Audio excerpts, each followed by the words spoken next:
and greetings from UN Women to all the participants who are joining us today. I see now that we are over 300.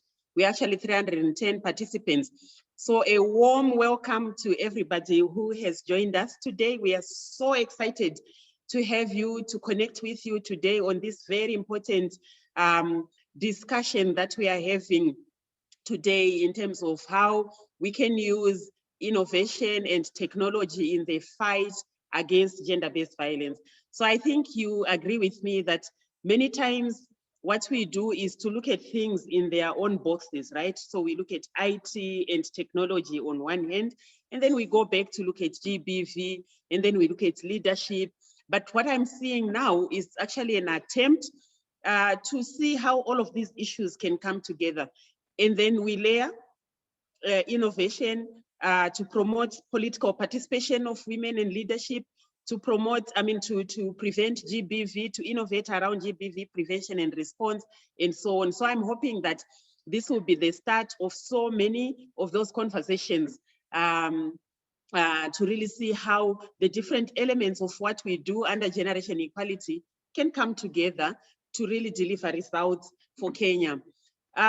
So I'm very apologies. I got so excited, I forgot to do the most important thing, one of the most important things at least. So I would like to acknowledge the presence of our Chief Administrative Secretary in the Ministry of Public Service and Gender, Honorable Beatrice Elachi. Thank you so much for joining us. I would also like to acknowledge the presence of His Excellency Ambassador Erik Lundbäck, Ambassador of Finland to Kenya. Our esteemed panelists, I see beautiful women, I see young men joining us as panelists, so I can't wait to listen to you. Our valued partners from various institutions, so our development partners, colleagues who are joining us from the private sector, from the media, and from women's rights organizations and other CSOs that are present today. I also acknowledge the presence of my colleagues from UN Women and other UN agencies. And most importantly, our distinguished guests, the young people that are present today. Thank you so much for joining us. So for me, coming from UN Women in Kenya, it is an absolute honor to join you at this very, very special event on how innovation and technology can be harnessed for fighting violence against women. We meet today to learn from one another and share insights that seek to shine a spotlight on some of the ongoing initiatives by women's rights organizations, by young women-led organizations, and male allies for gender equality. Today's meeting also links up young innovators with like-minded partners with the possibility of scaling up their initiatives. Finally, today, we will also brainstorm on the future of technology in the fight against gender-based violence and hopefully drive towards that future together. So the old minds, the new minds coming together to say, yes, this is how we can creatively and innovatively use technology to find everyday solutions to gender equality challenges that we face in the country, chief among them being gender-based violence. Dear participants, the UN International Telecommunication Union, also known in short as ITU, estimates that at the end of 2019, just over 51% of the global population, or to put it in absolute numbers, 4 billion people were using the internet. So that's according to the ITU in 2019. Mobile phones and the internet have given young people and women never seen before mobility and freedoms to speak to whomever they want, whenever they want, on various issues. This is something that was, until very recently, only a dream in many parts of the world for most women and girls. We also acknowledge that, unfortunately, for some women and girls in some parts of the world, this is still not the case. They are still not able to access these same freedoms that have been presented, as same freedoms and opportunities that have been presented by the availability of internet. While we celebrate the internet breakthrough for women and girls worldwide, we also note that the internet is a double-edged sword as it can also be used as a tool to perpetuate gender inequality. For instance, this can be through exacerbating existing inequalities in access to and use of ICT and transferring offline divides into the digital space. Moreover, it can also offer abusers access to a wide range of victims while giving them a sense of privacy and anonymity to continue their violations. I'm sure you all know what this is all about.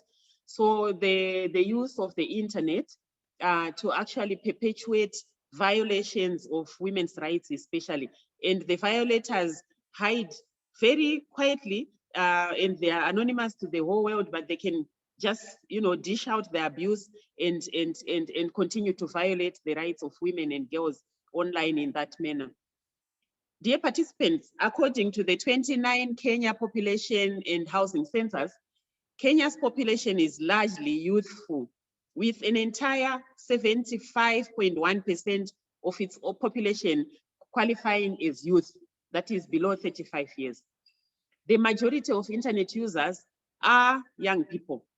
And if this huge demographic dividend is harnessed properly, young people can be instrumental in using technology to advance development generally, and more specifically, driving positive narratives on gender equality. And that's why we are here today. We want to see how we can harness this youthful population of Kenya and channel all that wisdom, all that innovative ideas into solutions for everyday problems that we face, including gender-based violence.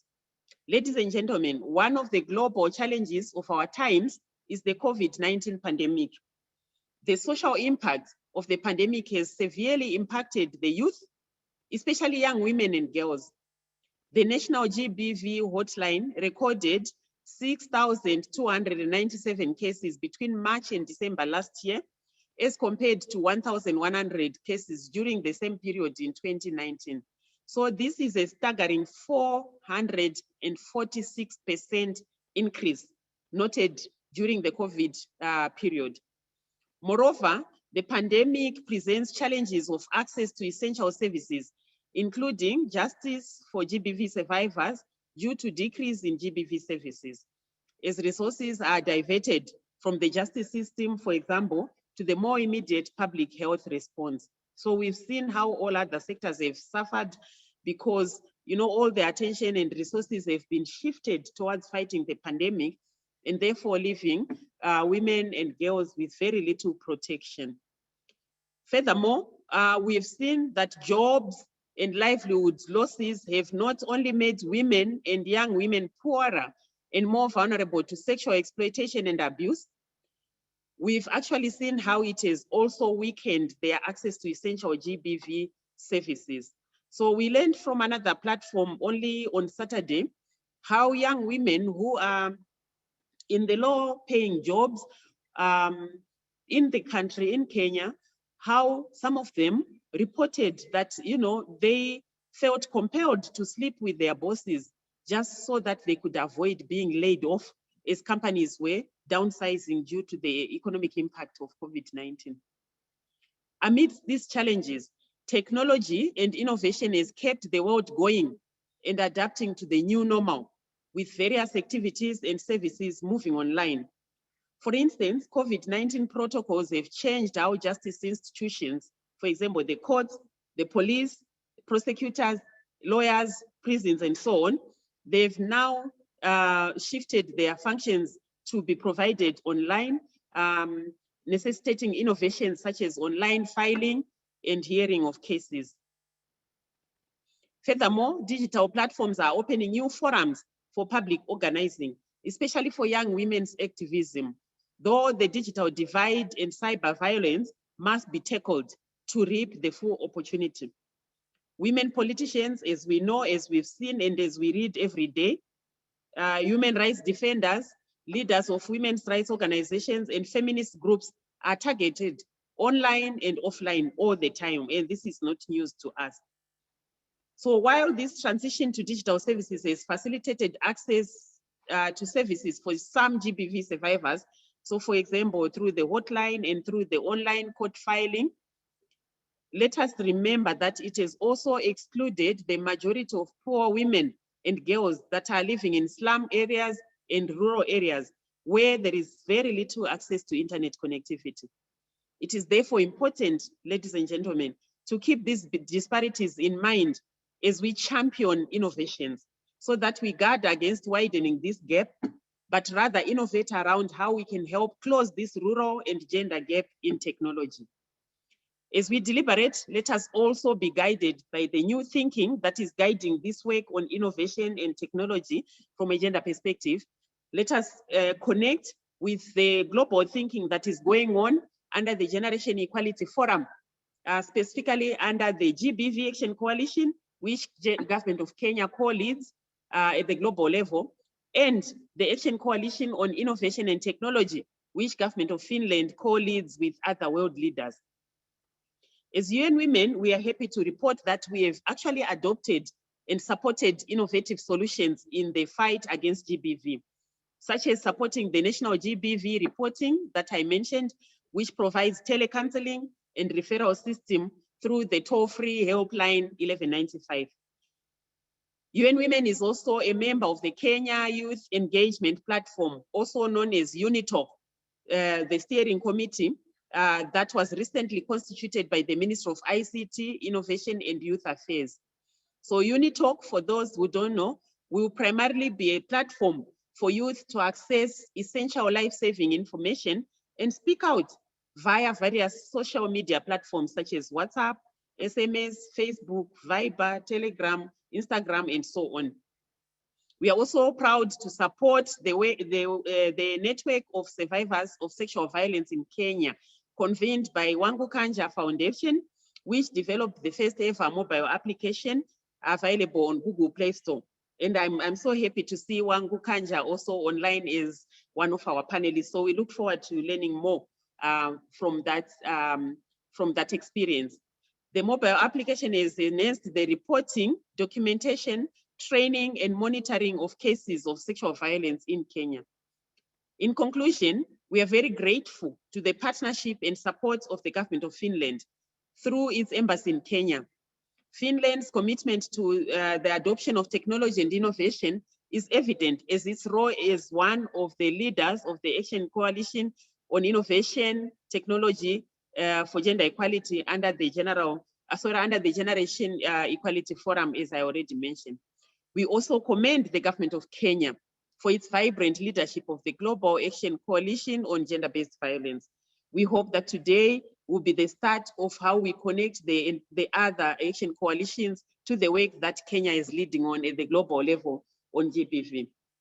Finally, today, I want to call upon each one of us, and especially the young people who have graced us today with their presence, to be the change that we want to be. Let us choose to challenge. Let us be the solution. I look forward to these very exciting discussions today, and I thank you very much. Asanteni sana. Over. No, I am not supposed to say over. I'm actually supposed to then introduce the next speaker to share their remarks. And so the next speaker who is coming on is His Excellency Ambassador Eric Lundberg, who is the Ambassador of Finland to Kenya. As he's muting or finding his unmute button, let me just mention also that he has extensive experience in diplomacy, in foreign relations, and human rights policy, and has represented the government of Finland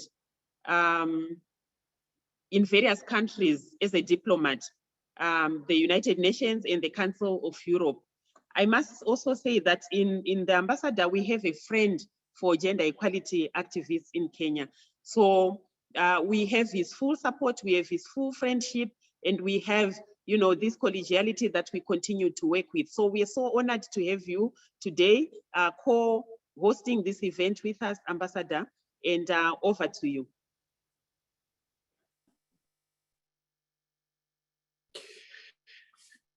Thank you. Let me see if I can get this right now. Yes.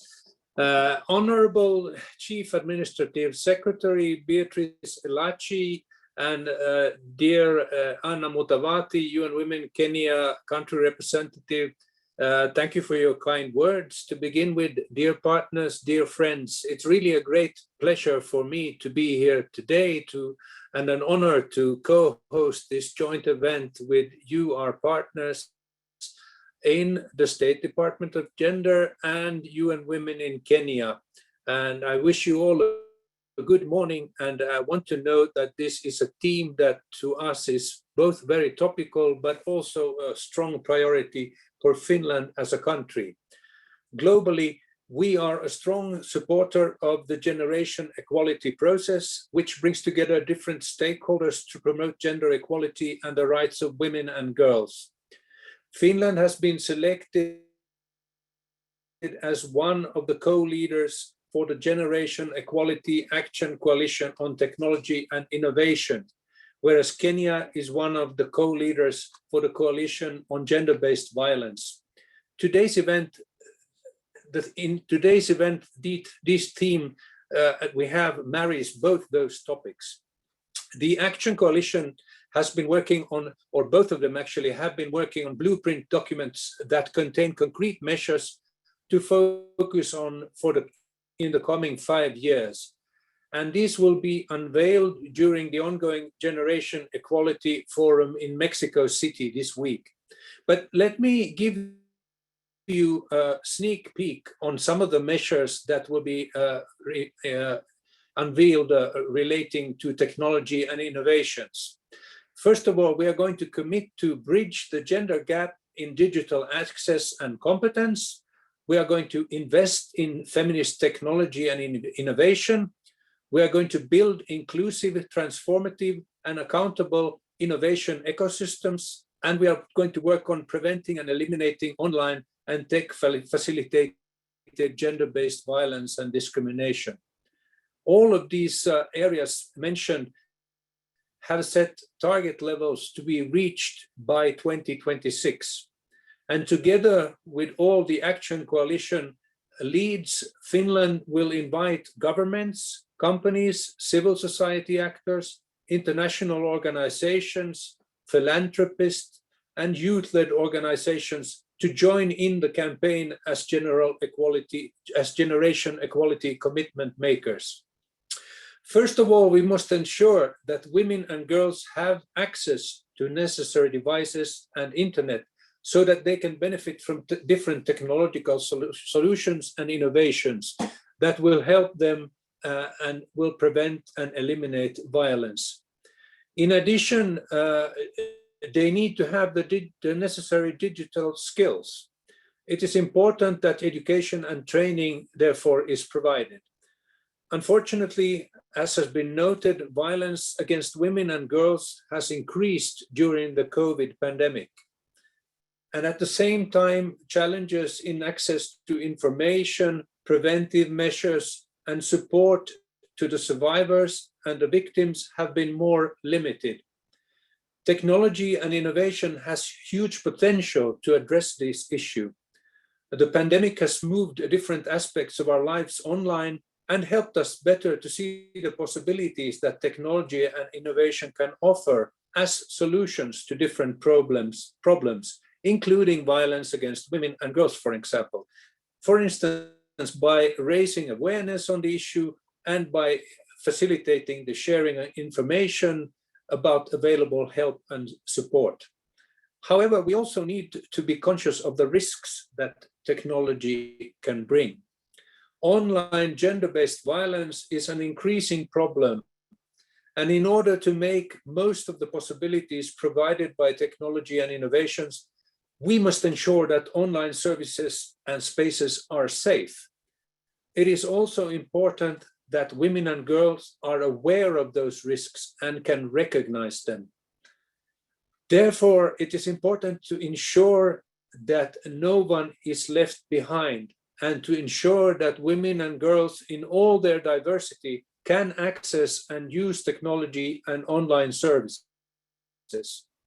Special attention must be paid to women and girls in vulnerable positions and situations, such as women and girls with disabilities, who are at higher risk of gender-based violence. In order to harness the potential of technology and innovation in prevention and elimination of violence against women and girls, cooperation and coordination between actors is necessary. Private sector, relevant authorities, service providers, and civil society need to work together.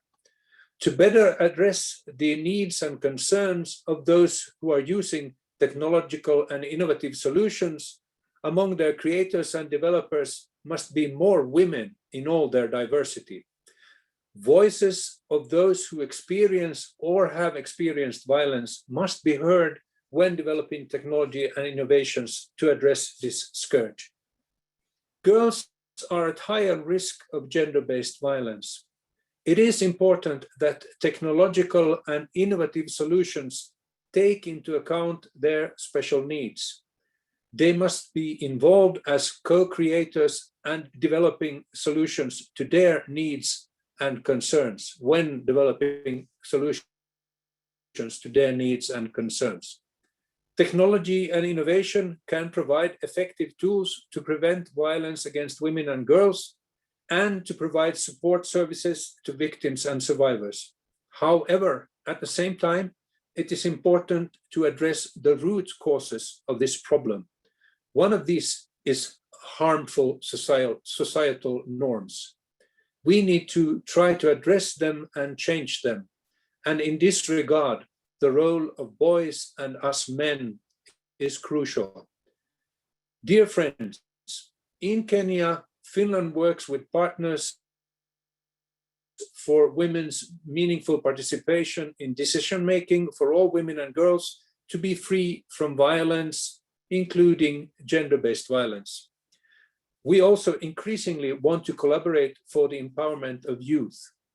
Against this background and these remarks, I now look forward to listening to your experiences and ideas on how technology, innovation, and youth engagement can be used to effectively respond to and prevent violence against women and girls in Kenya. Thank you so much for your attention, and I do look forward to these discussions. Thank you.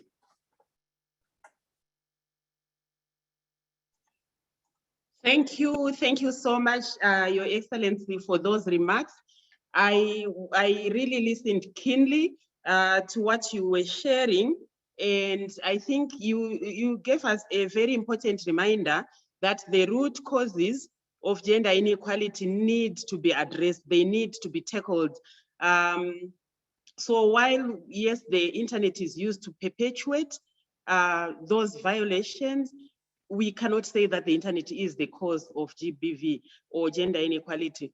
It is a tool that people use to perpetuate inequalities and harm to women. So the root cause being the negative social norms that you rightly pointed out, very, very important to address. And I'm hoping that also as we engage today, participants can also share what they think can be done in terms of embracing new masculinities that are not harmful, that are not toxic, and we would like to really hear from the young men in the room on that.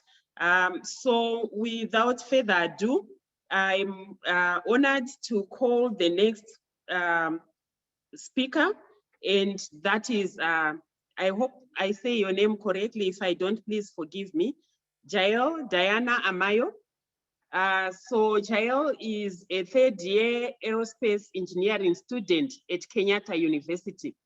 She is a student member of the Institution of Electrics and Electronics Engineering and Women in Engineering Global Society.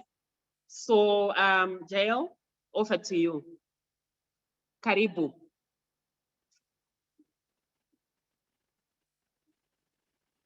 You need to unmute. Oh yeah, thank you. Okay, thank you so much. The Chief Administrative Secretary, Ministry of Public Services and Gender, Honorable Elachi, Ambassador of Finland to Kenya, Eric Lundberg, UN Women Country Representative Anna Mutabati, esteemed members of the panel and attendees, Good morning. I'm delighted to be here. My name is Joel Diana, an aerospace engineering student at Kenyatta University, as said. I'm also a Campus Me Too activist. Campus Me Too is a student-led Pan-African movement against sexual harassment from staff towards students in higher learning institutions. At only 17 years of age, I joined university, eager and happy to start a new chapter of my academic life. But within 2 weeks of school, those ambitions started to fade quickly when I realized I was being coerced into an unequal, unhealthy, and unwanted sexual relationship with my lecturer and trapped out of fear of failing his unit. Not knowing how to get help and hearing similar stories from my friends only doubled my trauma, forcing me into changing my course and avoiding further interactions with the lecturer. However, till this date, I have never felt safe on campus. I'm not the only young woman hunted by such a horrible experience. In 2019, a survey by Action Aid of 1,015 students revealed that 49% of women and 24% of men have experienced sexual harassment from a staff member. 66% of these student survivors were sexually harassed by a lecturer, like I was. Examples of staff sexual harassment include the widely reported practice of lecturers failing students who turn down their sexual advances, and lecturers who force students to sexually involve with them in order for their students to receive his or her grade. The consequences of this behavior are daunting: suicide, depression, anxiety, low self-esteem, shame, drug addiction, and crime, just to mention a few. The data calls for immediate action. As much as we make a move to more digital operations during the COVID-19 pandemic, the experiences of youth, young girls, and women are physical, emotional, and psychological.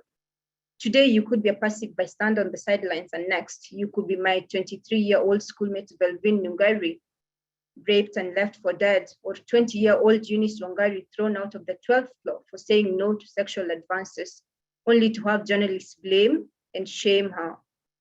Or soon to be a doctor axed to death by an ex-boyfriend on the streets of Eldoret as bystanders watched.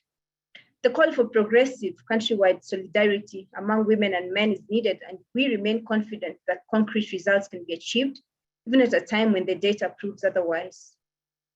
Campus Me Too is an example hereof. To the youth present here today, I ask you to join the movement and take leadership to your campus.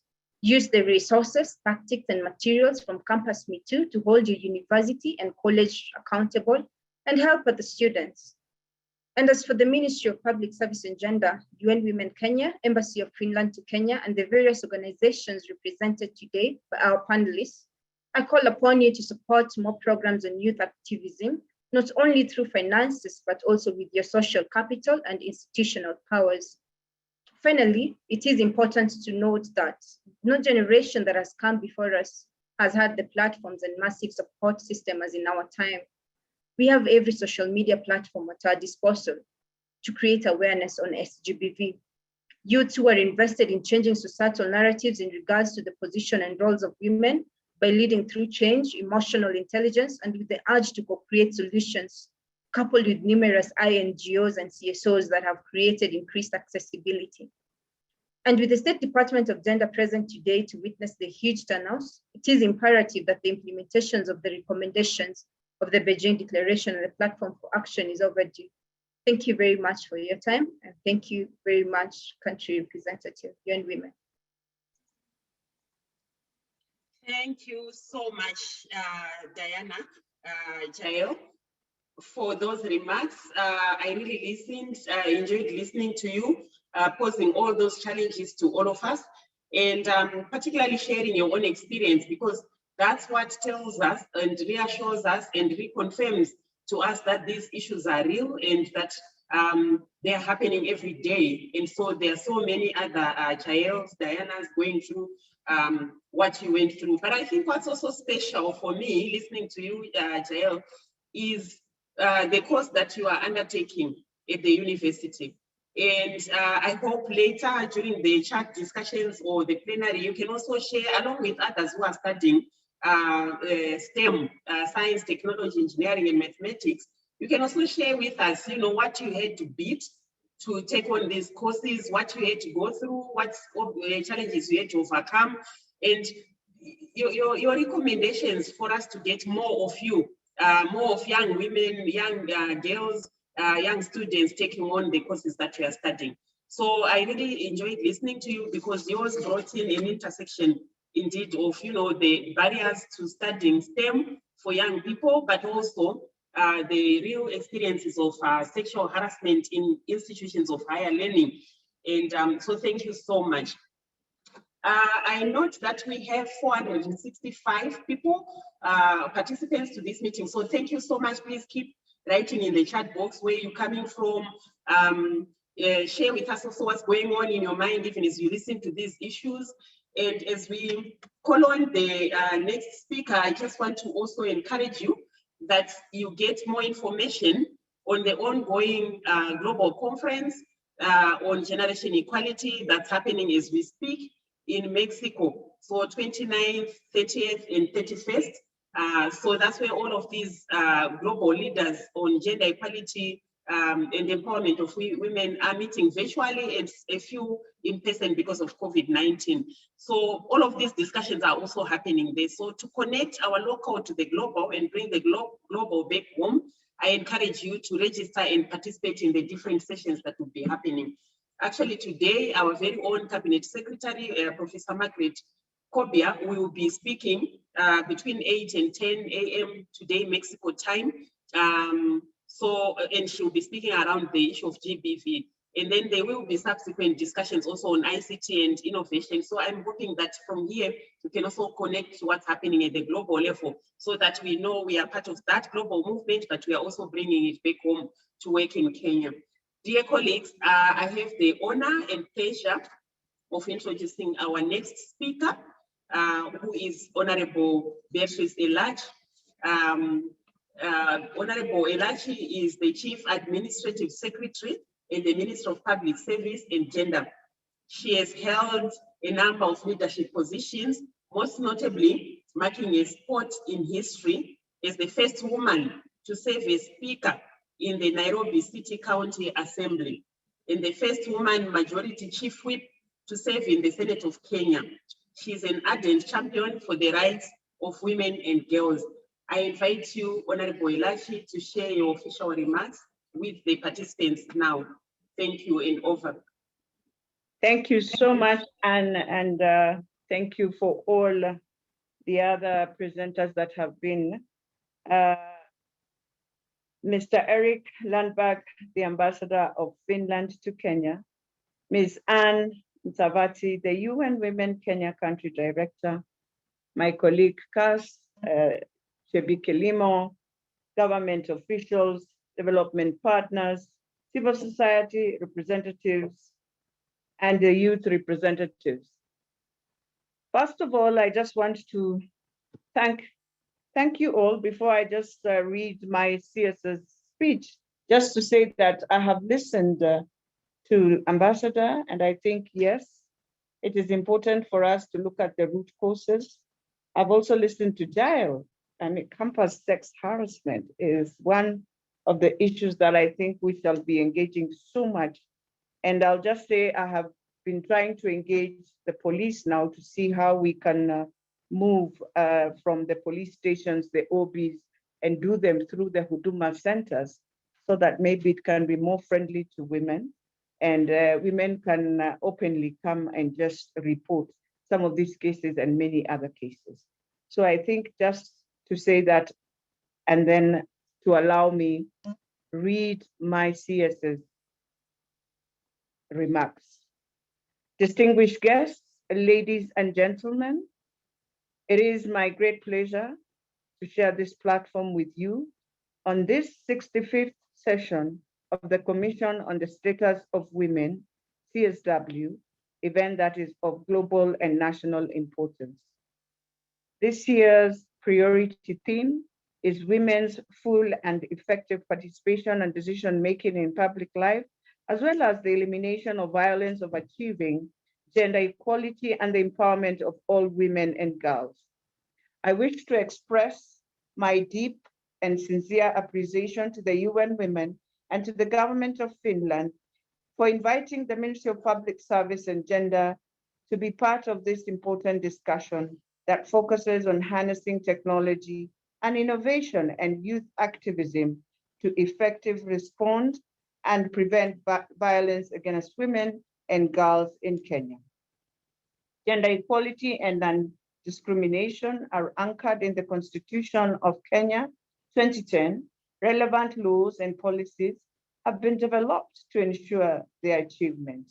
Notably, Kenya is also party to several international treaties and conventions that promote gender equality and non-discrimination, which require quality data to monitor and report progress. As we know and keep highlighting, pandemics globally are known to increase existing gender inequalities, and most response mechanisms often overlook gender during emergencies. Yet it is crucial consideration. The National GBV hotline recorded 6,297 cases between March and December 2020, as compared to 1,152 cases during the same period in 2019, a 46% increase noted during the COVID period. Since the emergency of COVID-19, we have had an opportunity to reinvent ourselves by doing things differently under the new norm. In scaling up gender equality and empowerment of women, girls, men, boys, the new approaches, use of the gender toll-free helpline 1195, use of commercial Dhuluma app, and adoption of online meetings. We are indeed faced by an uncertain future, and the current situation is but a wake-up call on the urgent need to accelerate action towards the attainment of gender equality and women's empowerment. The global pandemic reports have shown an alarming increase in the already existing pandemic of violence against women. Gender-based violence, including violation of children's rights and disempowerment of girls, is a threat to the state. This also poses a challenge to the realization of Kenya's development agenda as defined in Vision 2030 and the Medium Plan of 2018-2022. Kenya has made commendable progress towards achieving gender equality and women's empowerment by enabling subsidiary legislation and institutional architecture for the realization and the promotion of women's rights and the affirmative action measures. As a government, we have enhanced our momentum to accelerate change, strengthening our coordination efforts that have brought forth voices of the activists and survivors, both at the national and the county levels. The Gender Sector Working Group has been instrumental in the prevention and response to gender-based violence, GBV, at the national and county levels, and has strengthened the coordination of programs on elimination of GBV in line with the Intergovernmental Consultative Framework on Gender. COVID-19 pandemic, though challenging, has provided us with greater insights on the power of technology and has ensured connectivity in a way we never imagined before, thus keeping us on track collectively in our pursuit of creating a more gender-balanced society. The government is committed to increasing the number of women, creating impact using technology, and to ensure women take full advantages from new opportunities brought by information communication technologies.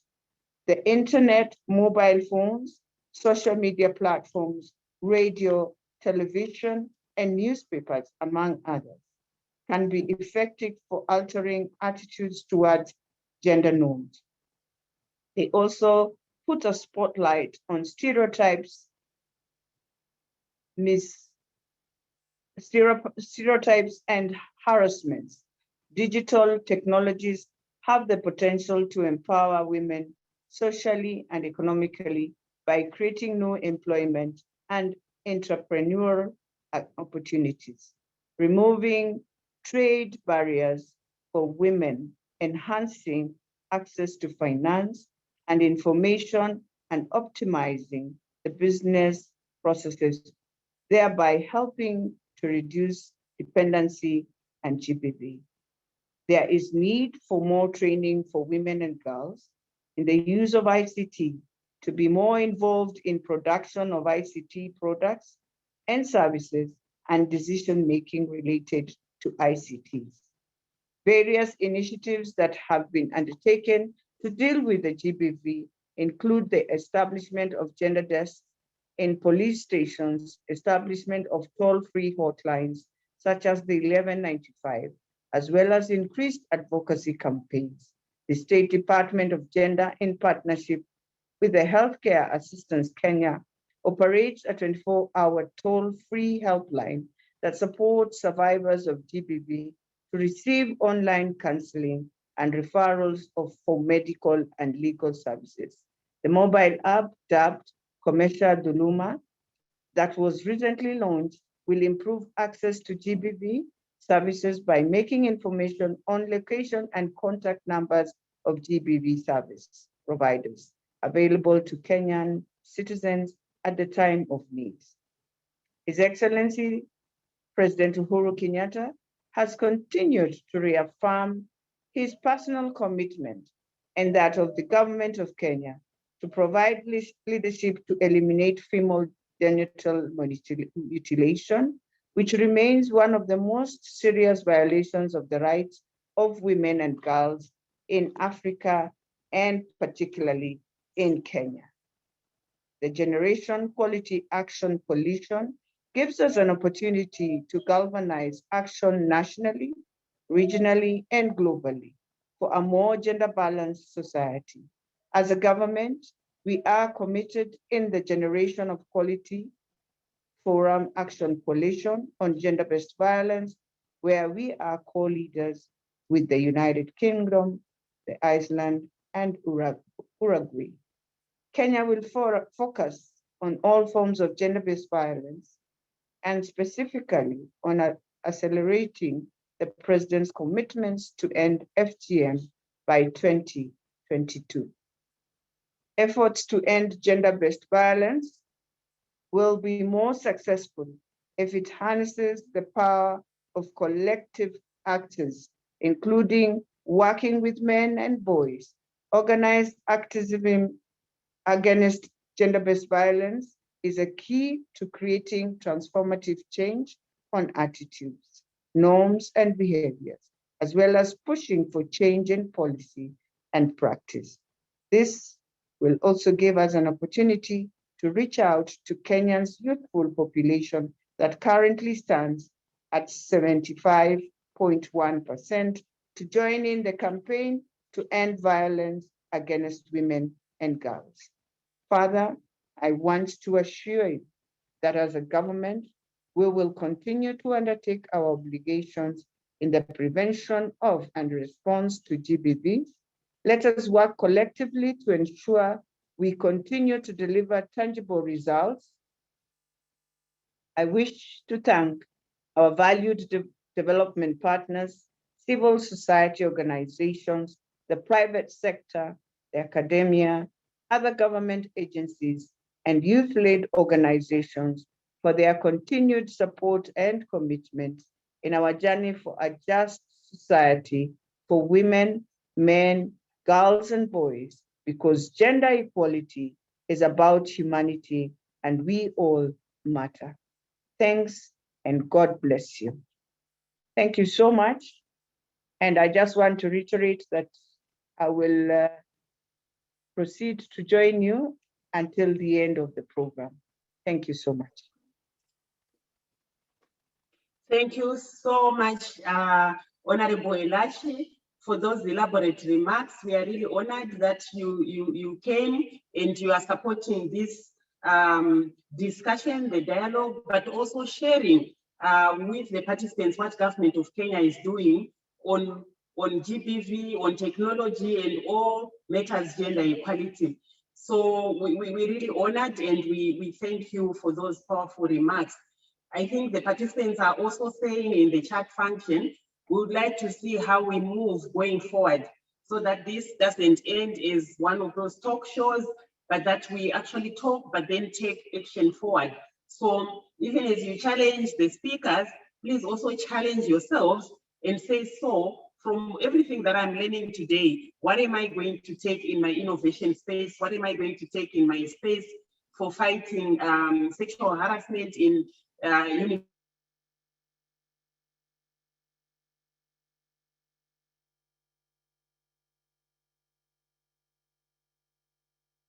on gender equality in Kenya? Honorable Elachi, thank you so much.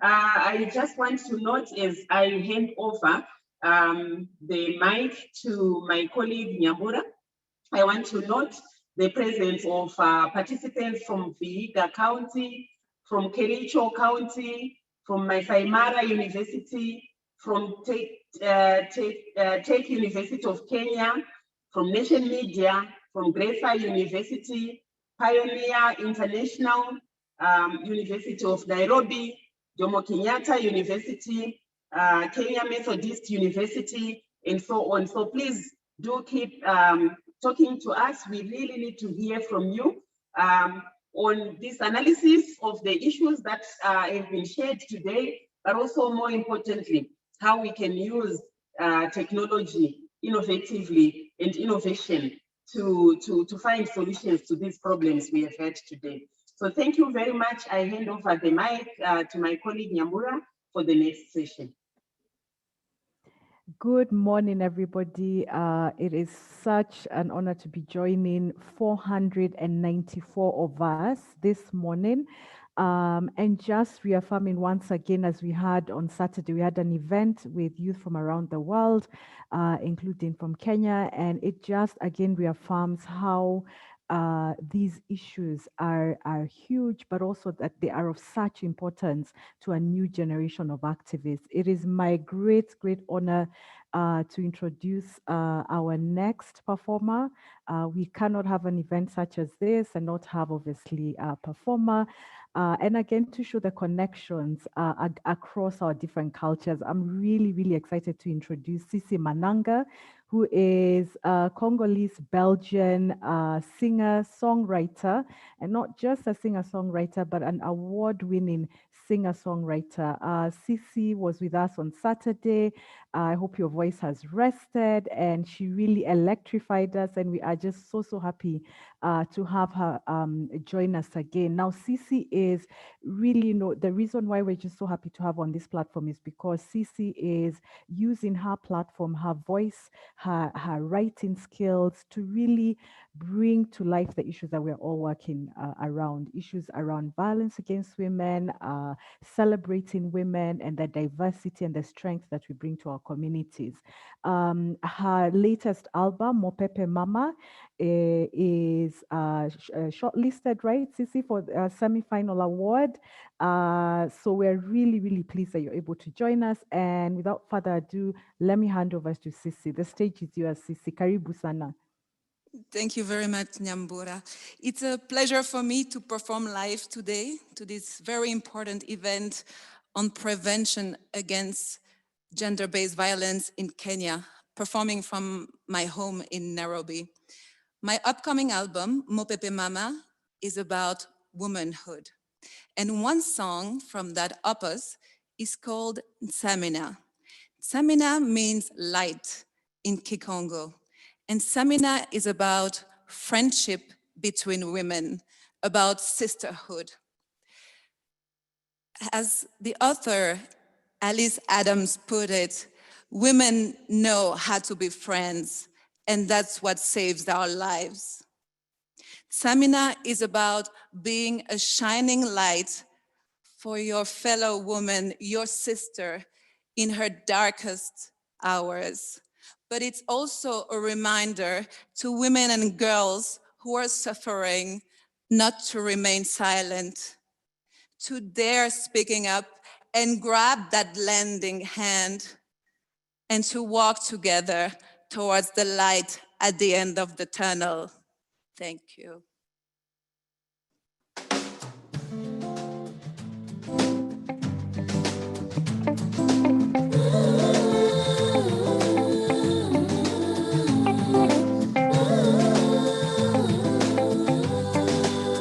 I see her shining on your fragile skin. You say that I'm crazy, but I'm not giving in. Gonna give enough of my love, enough of my love, enough. Gonna give enough of my love for holding you up, enough.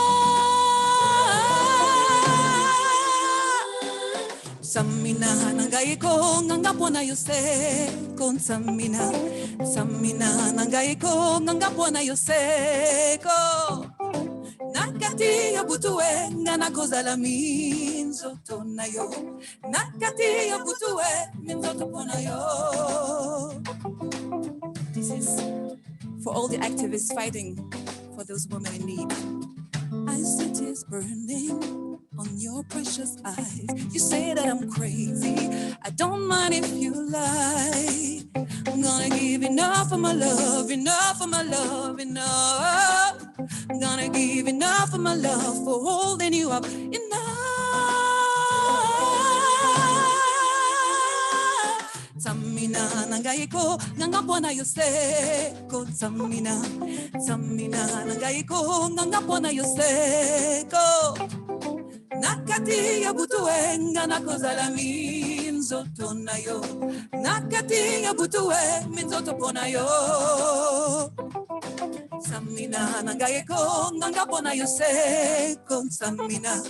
Samina nangai ko ngangapona yose ko.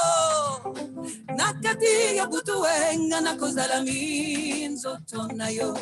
Nakati ya butuwe minzo toponayo. I'll be the light in the darkness. To all those activists that are light as hope for the girls and women in pain.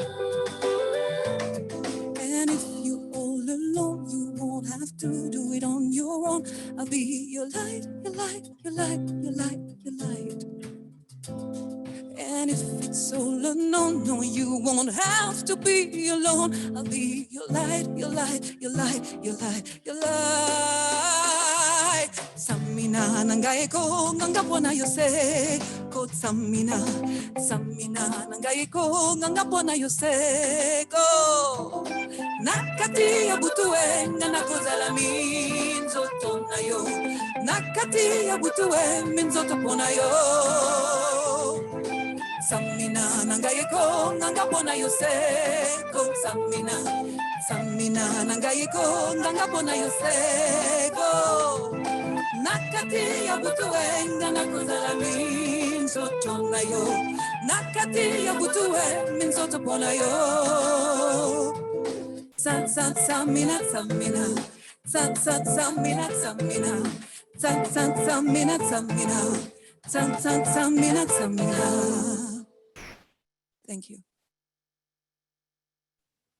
Thank you. Wow, Sisi, well done. Well done. You can't see all of us, but once you check the chat, you'll see a powerful, powerful song. And really a reminder once again that we are not in this alone. And as I said, 500 young people are online today. It tells us that whatever we are hearing out there, that, well, we're not interested, there's no new generation taking over, that is all a false narrative. 500 young people online today are saying, not true. Sisi, thank you so, so much. And, you know, everybody in here is like, wow, you know, there's a lot of love for you on the chat. And we thank you so much for using your platform, using your art. And actually, one of the questions somebody asked us was, you know, how do you use art? What's the role of media? What's a place of culture in the fight for ending gender-based violence and in speaking out around stereotypes that promote gender-based violence. And the beauty of technology is that we can have Sisi perform. We've actually never met physically with Sisi, but over the last few days we've connected and we're able to have her join us. So thank you so, so much. And thank you everybody for showing so much love for our sister, our Belgian Congolese sister, Asante Sana. I believe now we are going to shift gear a bit and get to another part of this session where we get to hear from our amazing panelists. Colleagues have lined up a panel of diverse speakers, and I believe they're going to really bring home and encourage us that there is a lot being done to end gender-based violence, how we're using technology to do that. We're all about technology. We're all about harnessing the power of young people and their understanding and utilization of technology in ending gender-based violence. So without further ado, I'm really, really pleased to introduce our esteemed panel. I'm just gonna dive right into it. And you've already heard from one of the speakers from Campus Me Too. There's a lot of information coming on the chat also about Campus Me Too. I encourage you to please check the chat. If you'd like to join up with Campus Me Too, if you'd like to support their efforts, please do. That's been put on the chat. And we're joined this morning by Cesarine Ongaya Mulobi, who is a member of Campus Me Too, spokesperson, right, for Campus Me Too. And one of the questions, Cesarine, we were getting a lot of was, how can I get involved in this work? Where do I start? So I'm going to put that to you. I'm going to put you on the spot and say, how did you get started? Many people want to work on gender equality, and they're wondering, where do I start? Do I go for seminars, and then what? How do I connect? Maybe I'm in Bomet, I'm in Kitui. How did you get started, Cesarine? Why are you doing this work? How did you get started? Over to you. Thank you, Nyambura, for that question. You just get started, just start. I'd say I first got into contact with issues of gender-based violence when I was a student leader in the University of Nairobi, and I would deal with so many cases on sexual assault. And later, of course, this cause came up, and we realized that there's so many students who are languishing in pain in the universities as a result of sexual harassment and this whole theme of sex for grades. And while it's something that I have not gone through personally, I have seen the effects that it has on people. And I keep saying that an injustice anywhere is an injustice everywhere. And whatever affects anyone directly actually affects all of us indirectly. And so I'd say that people should not fear. Wherever you are, you can be able to identify what's not working and just start championing for that cause. Don't wait. And of course, along the way, you'll get to find like-minded individuals. As you can see now, right now, Campus Me Too has become a very, really huge movement with so many students from all over the country. And even we have partners from other parts of the continent. So I'd just say, just start wherever you are. Start wherever you are and just start. You'll find like-minded individuals. Yes. Yeah. Don't wait for somebody to say, well, I was thinking we could do this together. Do it. And you're right. Yeah. An injustice anywhere, whether it's been experienced by a woman, not even necessarily even in your country or in your space, or of somebody who seems or looks like you, is an injustice to all of us. So you've been involved with Campus Me Too. What are you working? What change do you want to see? What is Campus Me Too working towards? What sort of world do you want to see? And then I want to come back and just, we always say that personal is political, but just what is Campus Me Too working to change?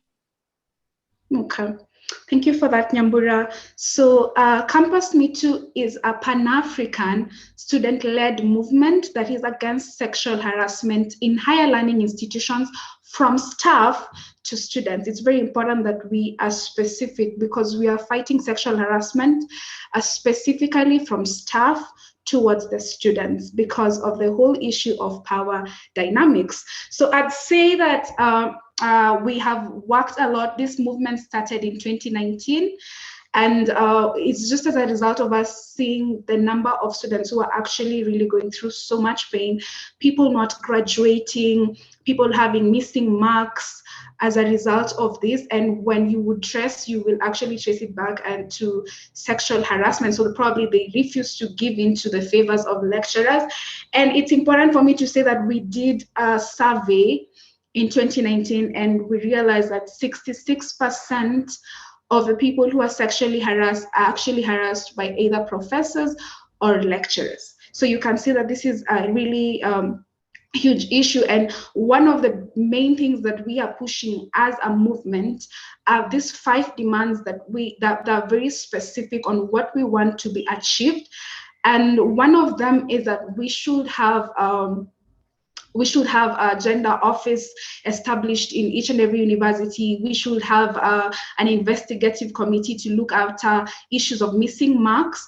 We should have an induction. During every induction, we should have something on sexual harassment, an educative video, so that people just get to know what is sexual harassment about. When you talk to most people, the most people who are gullible and vulnerable to this mostly are first years and who are just joining the university. We're also talking about having an entire training for the staff on what sexual harassment is, and that they sign a code of conduct, and that all these they should be included in our sexual harassment policy. When we are talking to people, we realize that we don't have sexual harassment policies in all universities. Very few universities have a sexual harassment policy.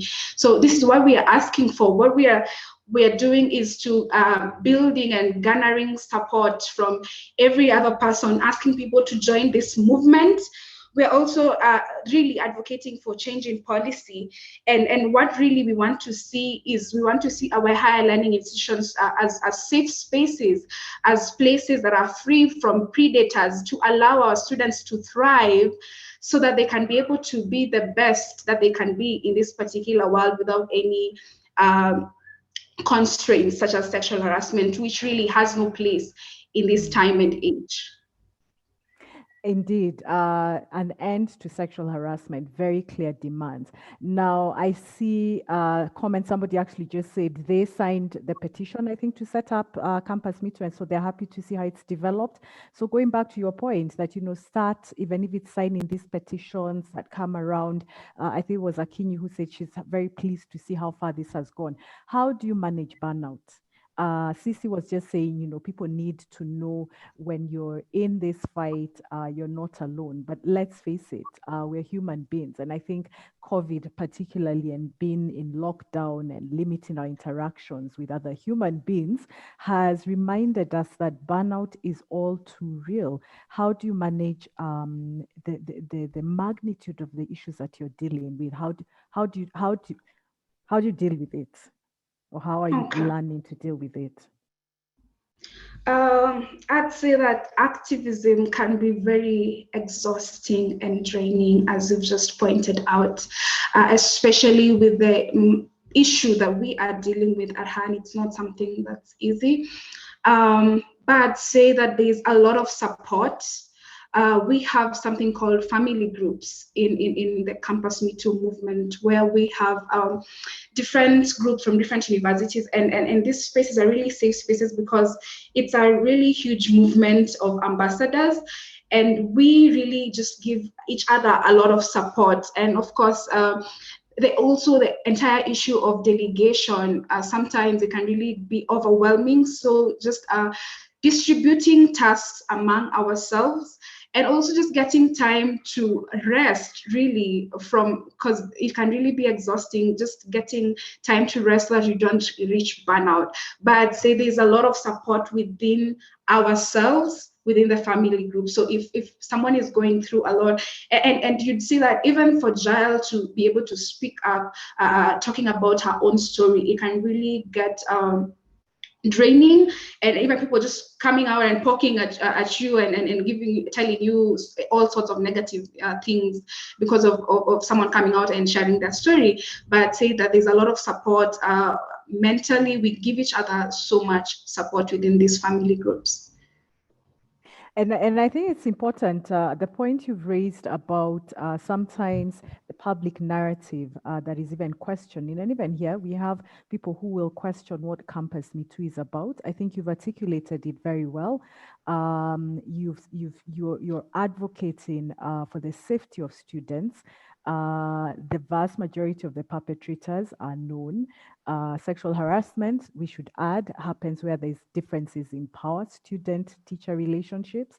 And I think when people are denying or questioning your efforts, it can be draining. But I'm happy to hear that it is something that you're already thinking about dealing with. Because to sustain this generation of activists, we need to also ensure that our mental well-being is taken into account. We'll come back to you, Cesarine, but really inspiring to just hear the kind of army that you've put together. Christine, you are on social media, very scary place for some of us. We avoid, you post something and you hope, oh my God, I hope nobody sees this and picks it up and trolls me. But you've bravely gone into those waters called social media. You're the host of your own show, Women Today Show. You're a Zuri Award achiever. Congratulations. How did you get into this space? How do you say, you know what? I'm going to be a journalist who also happens to be a very loud proponent against gender-based violence. How did you get into this space? Okay. Thank you so much, Nyambura. First, let me thank you, also UN Women, the Embassy of Finland and Kenya, in Kenya, the Ministry of Public Service and Gender for this opportunity to talk about GBV, technology and innovation. It's really an honor. As you said, I'm Christina Amira, the show host and founder of Women Today Show. And the story of how I started a platform for women may seem quite easy now that I think about it, but I must say it took more courage to put out a vision. What I saw was that there was a gap between women leaders at the top, top women leaders, and the upcoming women at the grassroots level. And there's no way to connect. For example, if Honorable Beatrice Elachi at the CS Ministry of Public Service and Gender, or Anna Mtavati now, UN Women Country Representative, there's no way she would come up and start a YouTube channel. There's no time for her to make an impact and talk about gender-based violence and technology. And leveraging on technology to address this on her own YouTube channel. So I thought, wow, why not start a YouTube channel where top women leaders can have a conversation with young women at the grassroots level, who also have conversations, even in regards to GBV.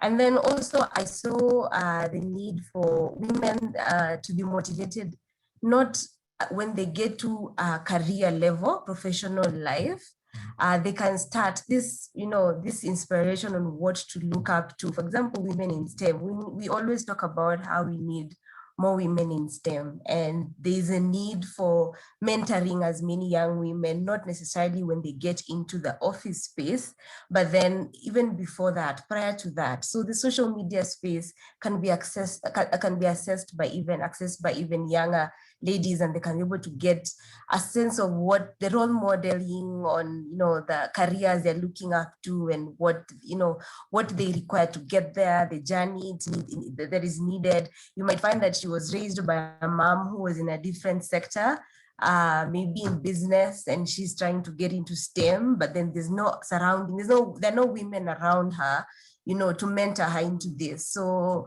Women Today became a story like that. I just started it. I was in Rwanda at the time. I was working there.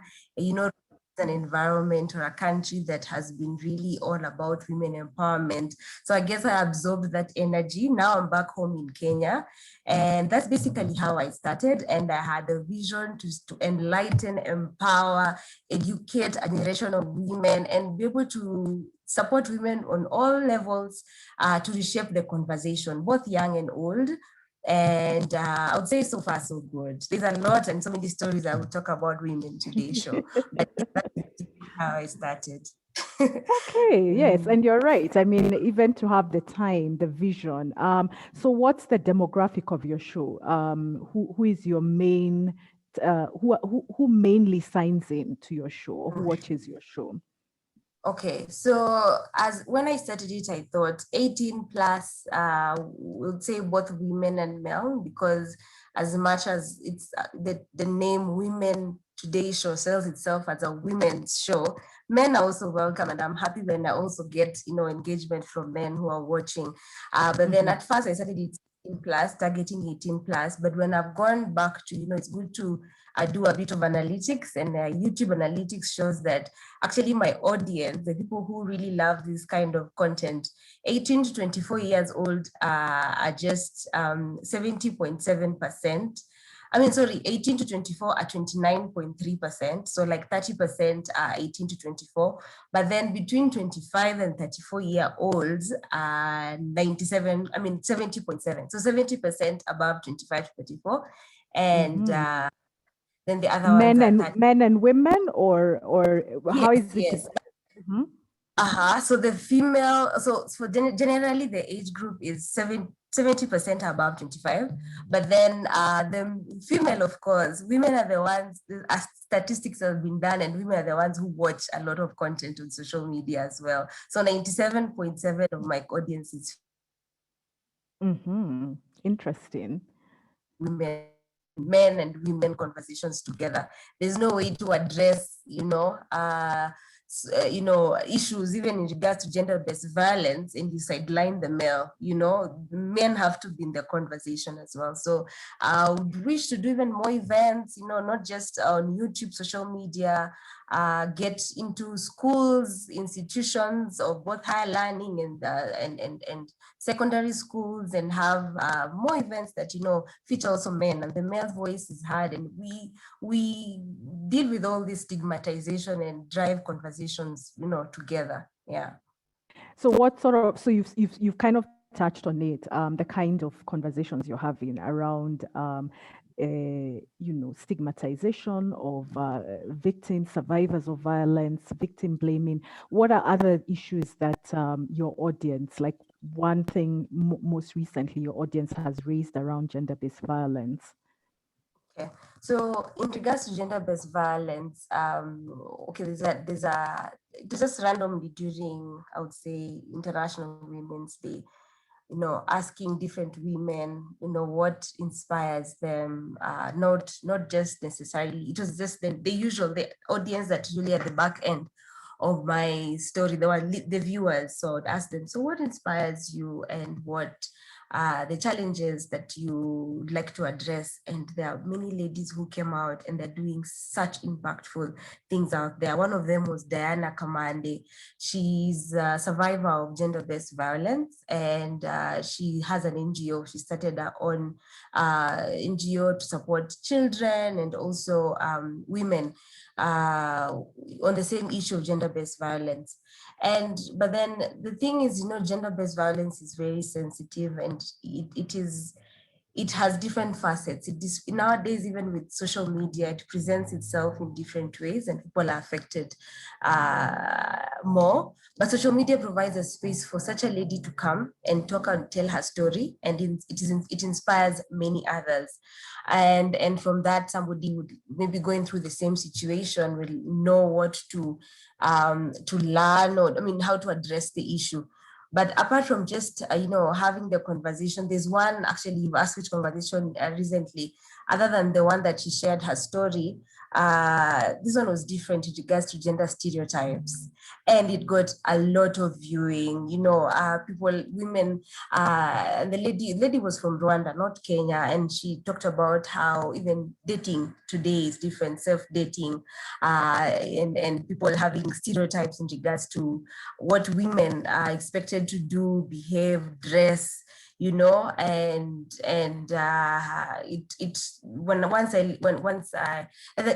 I reflected on that. There was a story of this lady who went for a date and things didn't go right, didn't want to get into any sexual adventure with the gentleman, and it was an ambush. So I thought of that conversation and linked it up to this one of gender stereotypes.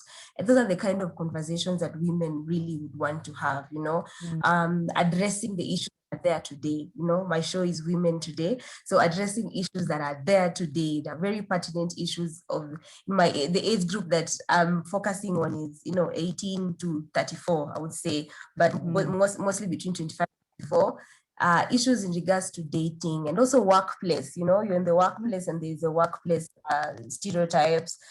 We had planned something with that women who branch, and we wanted to do something in regards to the same as well, addressing gender stereotypes and gender-based violence at work, because that's something that really many women would have something to say and so much to say on the same, and cutting across different misconceptions in regards to careers that are meant for women and careers that are meant for men. And there's really a lot to talk about, and that's what Women Today is about.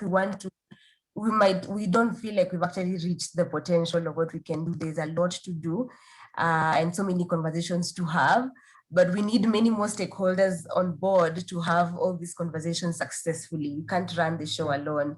And yeah, I love conversations like this also today. I actually was here wishing with my team that there was no COVID and would have, real conversations. If there was an event like this, physical event, that we can talk to as many young people, have a good conversation, and share this also on the YouTube channel. Yeah. Well, we urge you to, you're the social media guru. We hope that you'll be taking forward some of these conversations. And I think you raise a pertinent point that social media provides some of the anonymity that sometimes leads to people being abusive and just plain stupid, is also the anonymity sometimes that allows people to feel confident enough to have conversations that they find difficult to have in real life. So I'm hoping we'll come back just to also discuss a bit more on the future you see with social media. But I want to invite Phil.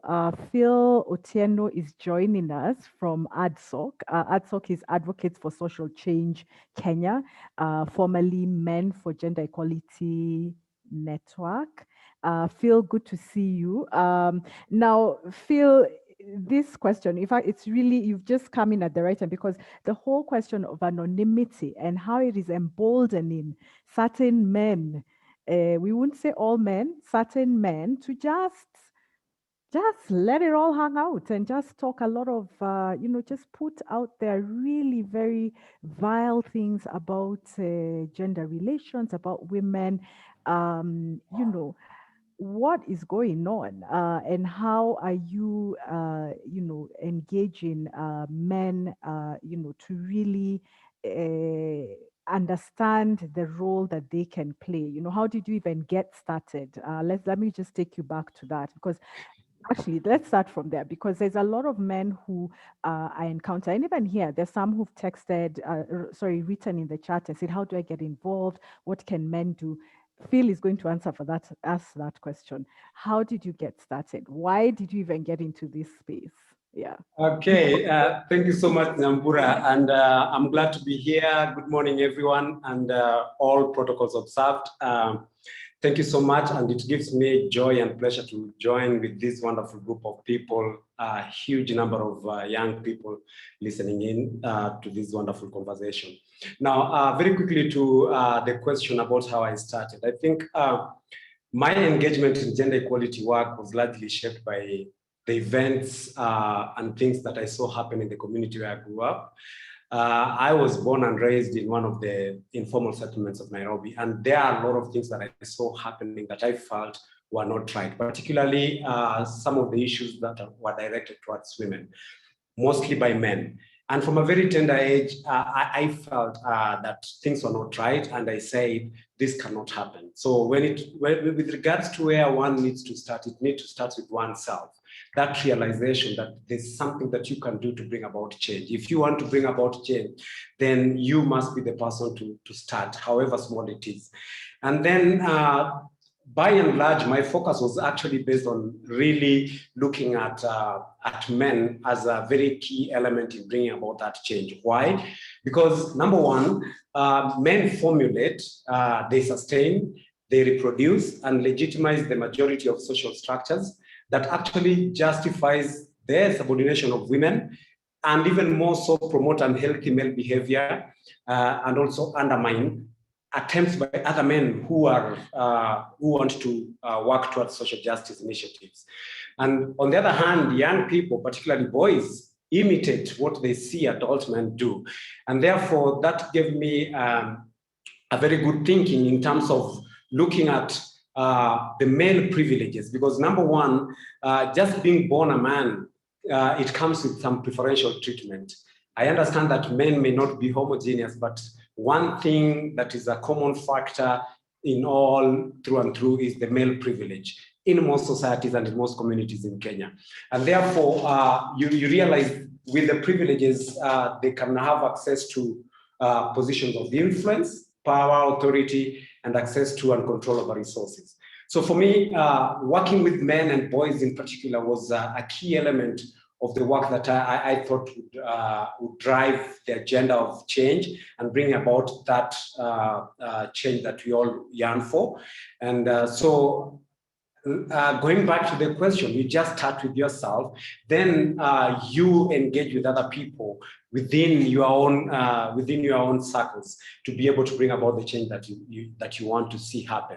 And the first person that I ever engaged in change discussion was my father, because I remember at one point in time, my father actually decided that my sister should not go to the college, but instead should be married. And actually he had his way, but not very easy, because I actually told him that was not right. And I sided with my mom, because my mom was against that at all. But being a father, he had his way, and my sister was married. And sadly, I can say even now is that she doesn't have a very good life, because she did not finish her college, and she ended up being married to this man who ended up actually divorcing her and all those kind of things. So from a very tender age, I saw things happening, and I felt there's always a platform where you can raise your voice. And this is something that we need to say. And Nyambura, you asked about the anonymity that we have. Anonymity comes as a result of most of us, particularly men, not holding other men accountable. We see it happen, but as long as I'm not the one doing it, then you'd rather just keep quiet. And we must be able to understand that violence thrives on our silence and inaction, not doing something about it.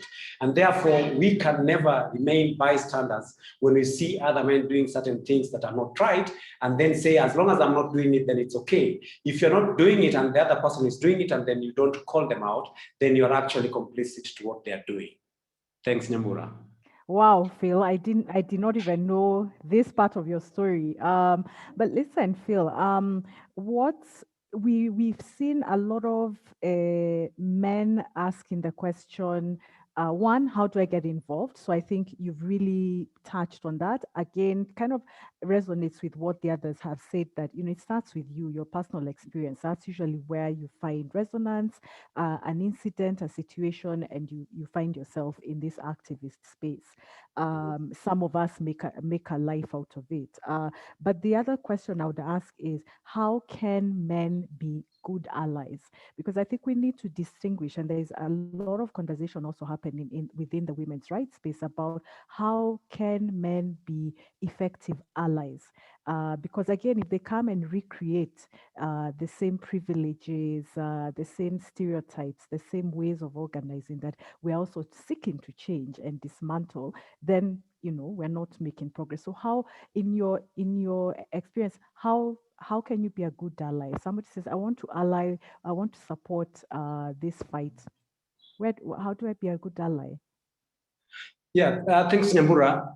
Like I pointed out in my opening remarks, I think the first step is also for men to really listen to the voices of the women, first and foremost, because it is the women who understand and they know their situation, what we normally refer in our circles as the women's agency. So that once you listen to that, then you also look at what do you want.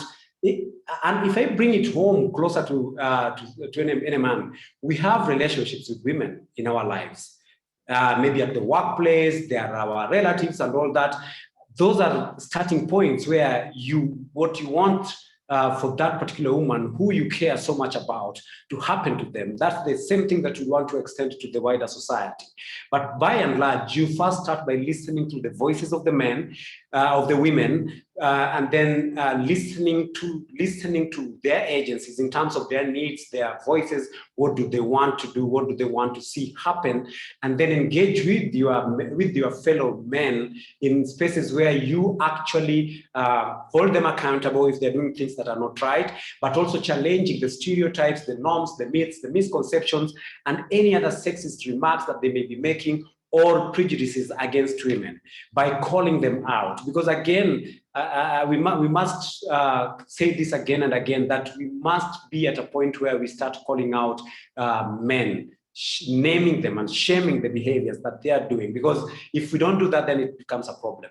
But in terms of allyship and being agents of social change, again, I think the society behooves us and calls on all of us to be able to work together to bring about that transformative change that we desire, in the sense that there are certain things that we are doing. Because when you talk about the social construction of gender, it is normally constructed, justified, maintained, and perpetuated, not only by men, but also by women, based on certain social agents that have been created, be it culture, be it religion, be it in the school systems, be it in the media. And those are spaces that we can utilize to be able to become allies with women. If you are having a position of power, how do you use that position to bring about change? For instance, if you're a member of parliament, how, as a man, how are you using that position to bring or formulate, to enact laws that are transformative, that bring about change?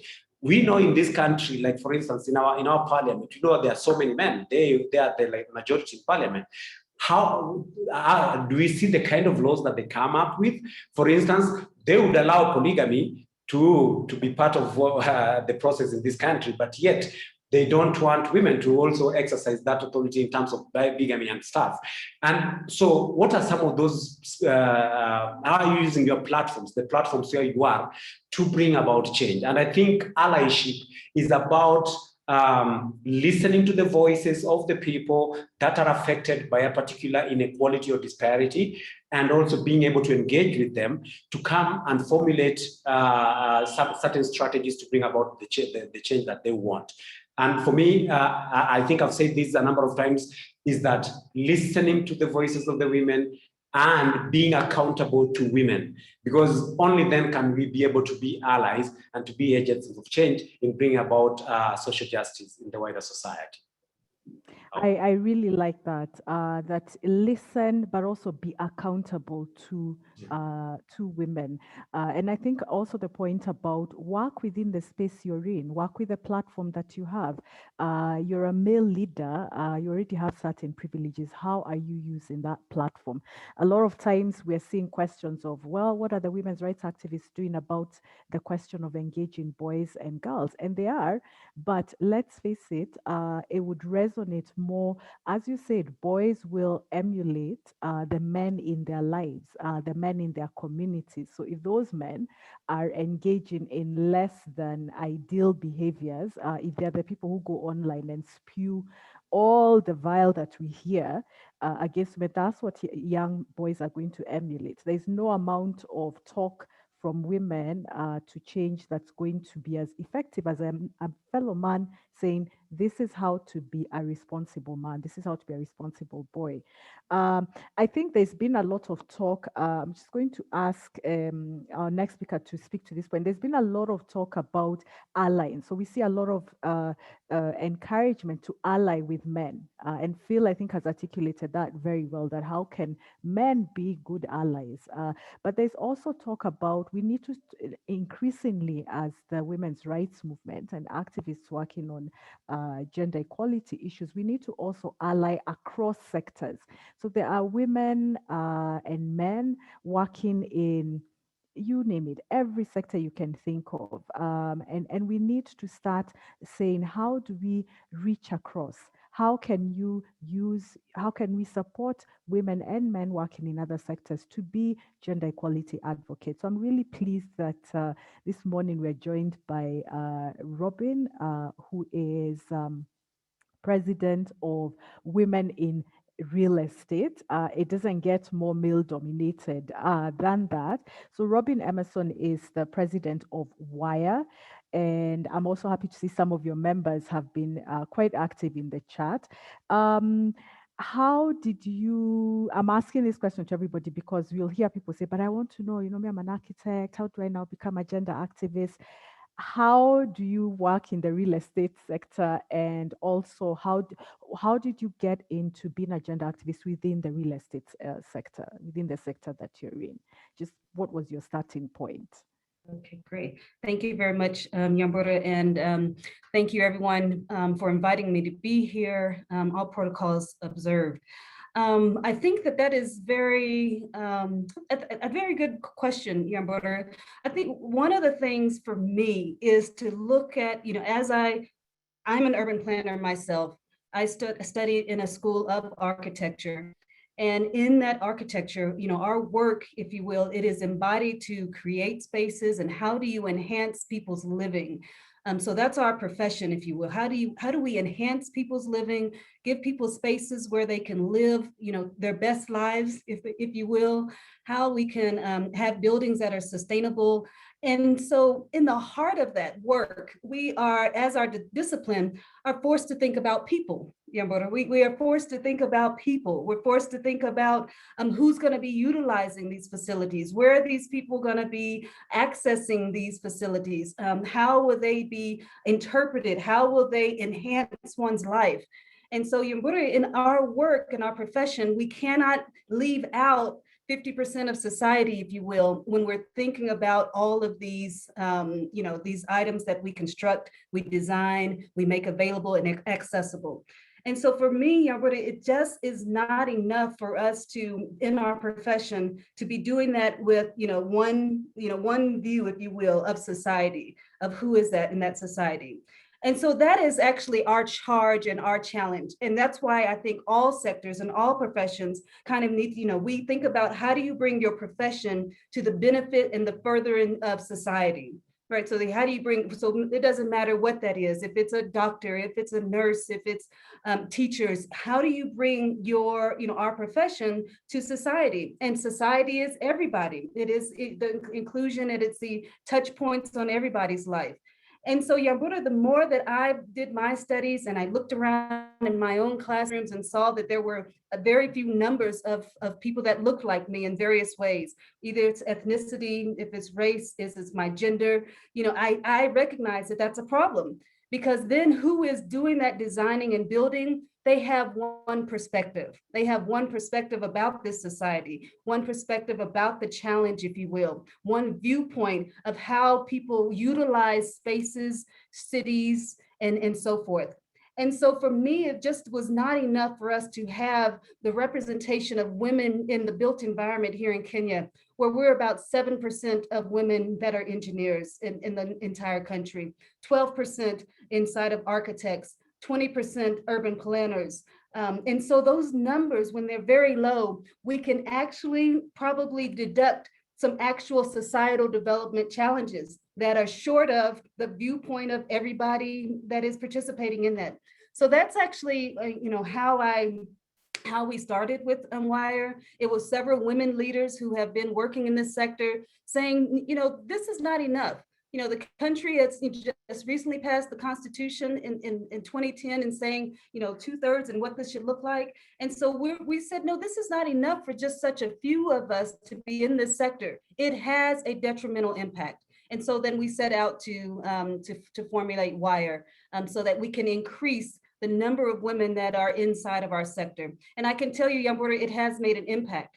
Why do we say that? Well, it's a couple things. We believe that representation is a lot, so that women and girls can now look to the direction of our sector and say, there are some career opportunities for me there. There are some places where I can take, if I have an interest in science, technology, engineering, arts, and math, there's a career path that I can take. And that career path could be to be an architect, could be an urban planner, it can be a construction manager, can be a contractor or a developer yourself.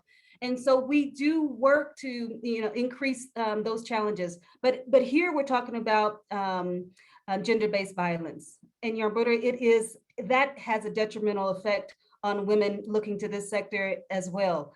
You talked about this sector is, if you want to talk about a male-dominated sector, there's not many more sectors, if you will, that are the epitome, all of the stereotypes, all of the, harsh concerns about what it is to be in this sector that's so tactile that we normally think that it belongs to a space of men.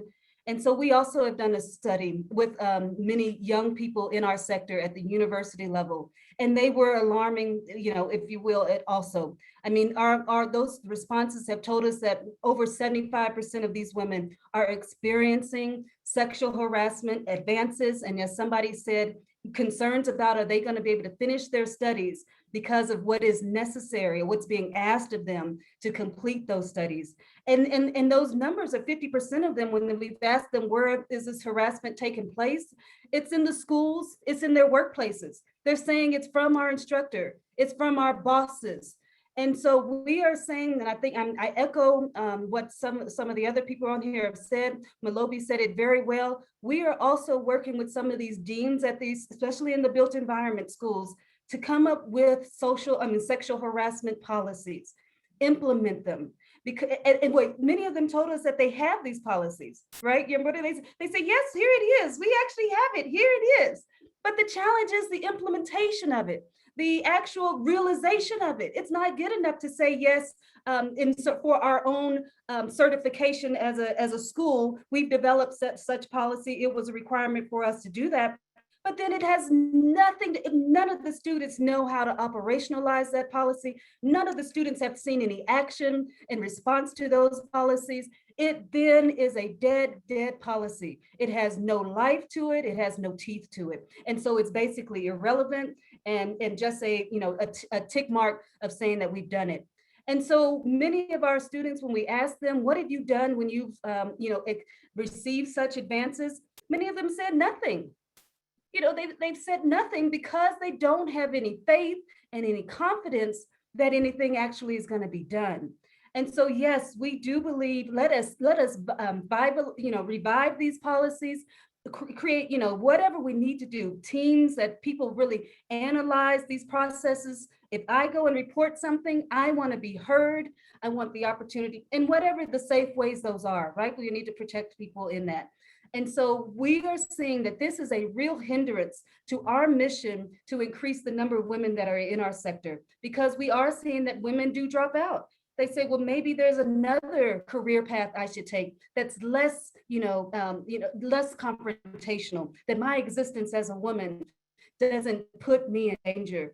And so we are looking at that, and we are saying, no, that is not acceptable. We must do something about it. But Yarn Border, we do more. We work with not just women at the university level. There are women that don't get to university that are also in our sector as artisans. And they are practicing, artisans in our sector that come from informal settlements. And they are also saying that 50% of them have experienced on actual construction sites. We're talking about the women that are doing the joinery work, that are doing the so forth and so on. They are saying they are harassed on those sites. And so we are looking at every space that women work in, that it is safe for them, that it is a welcoming space for them, it is an equal space for them, it is accommodating to them. And so that's our task and our role, Yambura.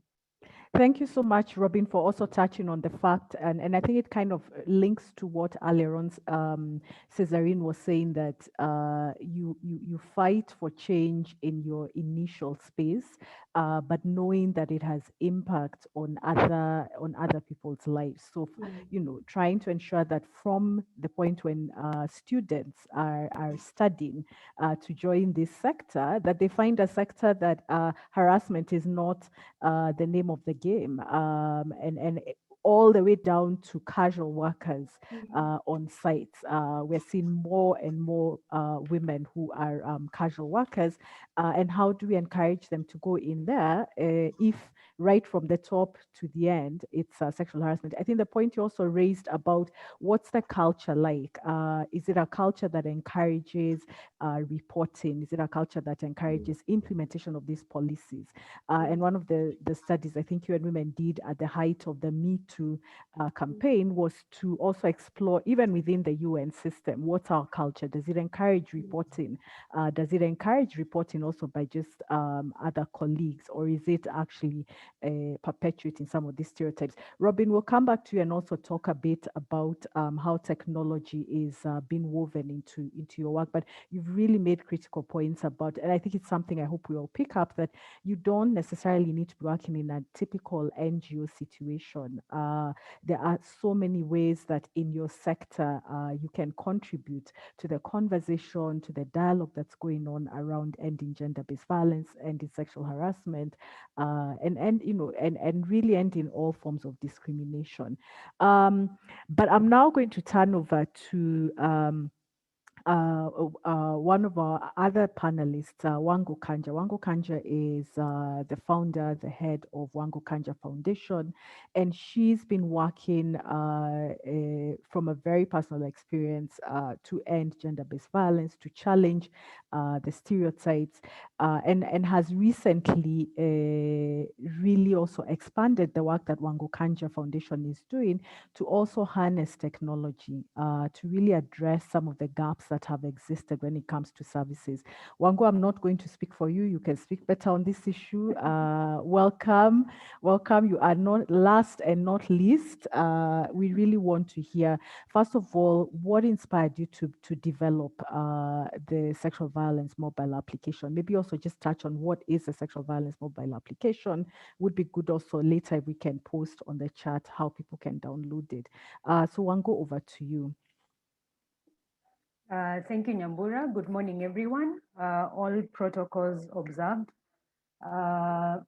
So the reason why we developed the mobile application, and I think I would like to go back to where this whole conversation of Wangu Kanja Foundation started, is I went through rape in 2002, and the challenges that I faced during that time actually informed the setting up of Wangu Kanja Foundation, since my family did not understand where I was coming from, friends, relatives, basically the whole community was asking me, why are you making it a big deal?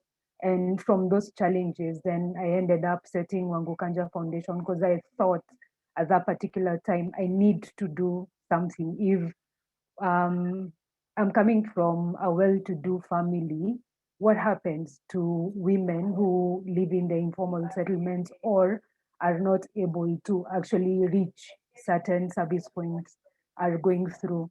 And that's where I started learning and working around addressing sexual violence in Kenya. And one of the things that I am looking at is trying to restore dignity to survivors of sexual violence, but also amplifying their voices. So when organizations, institutions are developing interventions, they don't bring survivors to the table to have a conversation. So what are some of your challenges you're facing while accessing services, but also do you need protection? What are the services when you're trying to access services, whether it's in a public facility or a private facilities? What are some of the challenges, or what are some of the things that you would want us to change so that we can improve the structures that we are putting in place to serve survivors well, but also ensuring that in that process, we restore their dignity and we are amplifying their voices. So we need to listen to survivors of sexual and gender-based violence. And for us, we, and our Wangu Kanja Foundation, we work with both men, women, and children. And the way you will handle a male survivor, a female survivor, and a child survivor is totally different. So we need to bring in the different dynamics when it comes to provision of services. During that time, we discovered that survivors keep on facing different challenges when they go to the health facility, when they go to police station to report cases, and when they go to court. And that has not changed that much. Some areas have improved, but some areas haven't. And we were looking at how do we help survivors get information on an online platform. So if I'm a survivor who has reported at a health facility and they want to go to report to a police station, when the police officers are drafting the OB, can it be like an online form where we are saying, by the time you're clicking send, you cannot retrieve it and destroy it? Because what happens is most of the time survivors are unable to access either medical, the OB numbers, or even their case file and the documents that are in those files. So we were trying to eliminate the challenges that survivors have to go through. Because if your case file is presented in court and it doesn't have all documents, that case will be postponed to the next date. And then that actually frustrates survivors and their families, because they end up using a lot of money. There is travel cost, there is calling cost, there is food, because they might stay there over lunch hour, and they have to buy lunch for either 2 or 3 people that have tagged along with them. So how do you reduce, having in mind the research study that was done under National Gender and Equality Commission acknowledges that the economic burden on survivors is at 46 billion shillings annually. That's money that can actually be distributed to 4 counties to function in 1 year. So how do we reduce the burden on survivors, but also then how do we ensure that that burden is actually translated to government, either institutions or the different mechanisms that we have? So that's the reason why we ended up developing the mobile application in partnership with the Survivors of Sexual Violence in Kenya network. And we are purely focusing on sexual violence because I think it's one of the most difficult gross human rights violation meted on any human being. And it's a hard conversation to have. And Nyambura, one of the questions that you asked earlier to the other panelists is, what does it take for someone to initiate an initiative or set up something? For me, it's just be different from everyone else. Do the right thing because it calls you to do the right thing, because we are all human beings and we need to do that. And also be bold, because when you're bold, it's all about you trying to achieve what is right and in line with human rights, but also ensuring that you're safeguarding you, because you will face a lot of challenges, you will face a lot of backlash, and because you want to do different things differently, then you will face resistance, and that has always been my experience for the last 15 years, because you're suggesting something different from what everyone else is thinking, considering that you want something practical and something that is easy to achieve, but also making sure that you have survivors at the center of it. So you need to be bold, you need to be different, and you need to do the right thing because it's the right thing. Yeah. Do you think, Wango, that we've seen, for instance, the judiciary is taking its work online because of COVID? Do you think that that presents an opportunity for organizations like WKF who are working with the mobile app? Do you think it makes it easier to sell the use of the mobile app because now a lot is going online, including government services? Do you think there's an opportunity there? Yeah, there's an opportunity actually from the judiciary side, but also from the security side under Ministry of Interior. All police stations were supposed to digitalize the OB. I think we've not gotten to a place where all police stations have digitalized the OB, but I'm hoping we will get there, because then it creates an opportunity where Wangukanja Foundation, the Survivors of Sexual Violence in Kenya network, can partner with the health mechanism, with the security mechanism, and the justice mechanism, because then it provides an opportunity for survivors to log in and look at where the progress of my case. Has it translated from the police station to judiciary? And then what are the court dates? Instead of me presenting myself to a police station to get dates, and those dates, either I might be misinformed and be given a wrong date, and then that can also be used as a form of corruption, because I've been bribed as a police officer.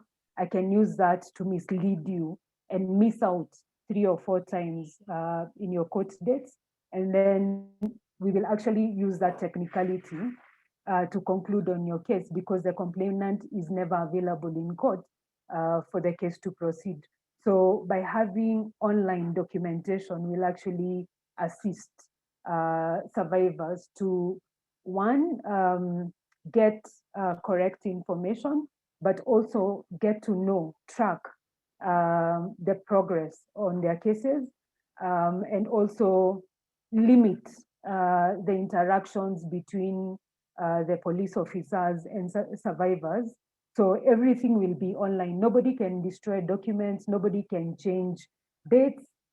Basically, we are secured and ensured that nobody will tamper with the online files, because any single time you have to change something, you can only add on to it instead of deleting it. And the reason why I'm saying that is our mobile application is actually linked to a backend where we are seeking partnership with the health, security, and justice mechanisms, so that when they key the information, all the survivors needs to do, or their families need to do, is go online and log in and retrieve, either using your ID number or cell phone, to look at the progress of your case. And this will like change everything for survivors, because we know currently there are counties where survivors are paying for medical records, they're paying for the OB, the P3. So that will actually eliminate those costs and reduce corruption, because we also need to interrogate. We are looking at corruption in public offices. How about when it comes to service delivery, corruption and service delivery, especially around issues of sexual and gender-based violence? I think you've raised so many good points about how technology can improve access to justice, but also, as you've said, how do you do that by reducing the points at which corruption could occur, which slows down cases. I'm glad that we have several powerful women with us, Honorable Pichi Selachi, Honorable Jabi Kilimo, who can also pick up some of these and take them forward. I think this is exactly the kind of sort of scaling up that we want to see. How do you use technology? So far we've really touched on a lot of how are youth activists driving the conversation and changes that are occurring around the activism around ending gender-based violence. But I think Wango has really brought it now back to the point of where does technology come in? I think COVID has put many of us back online, including the government, and I think there's definitely an opportunity there.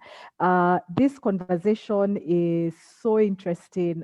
We've gotten a lot of good feedback. One of the questions I think, Wango, you can respond to in the chat to everybody is just a link or the exact name of the app. I believe it's available on the Play Store for Android users. I don't know for iOS users, but please do share, because that's one of the questions people have asked. I'm going to ask Wangeshi to just round us out of this session. We will share a recording of this conversation. I was just asking our tech colleagues whether we can also get the chat because there's been a lot of good information shared about opportunities, organizations that are doing this work.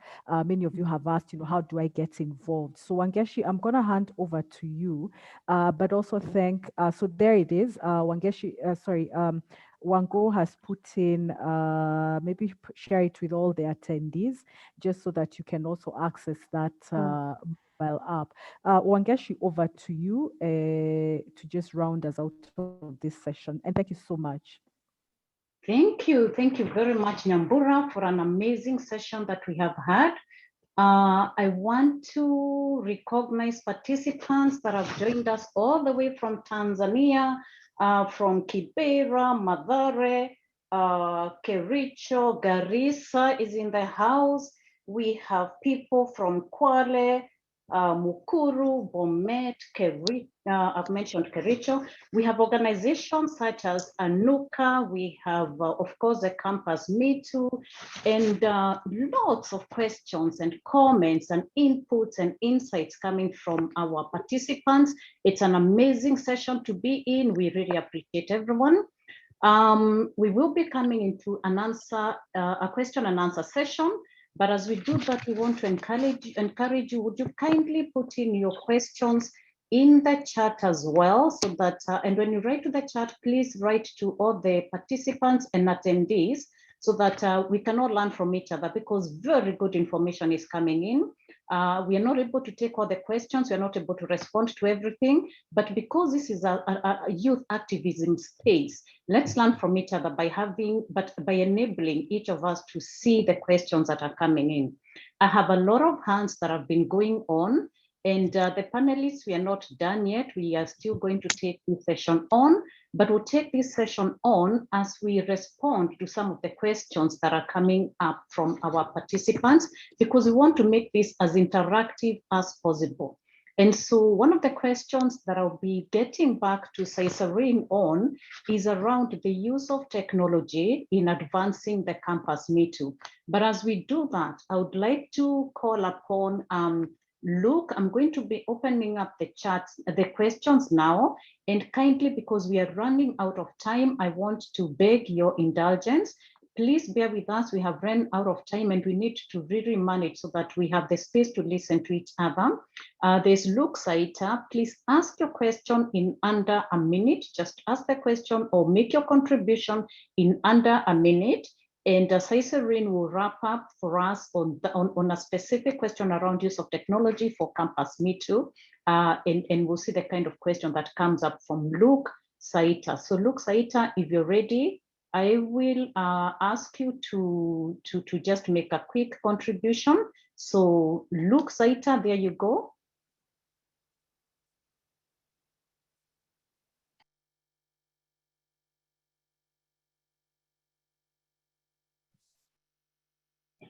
Hello.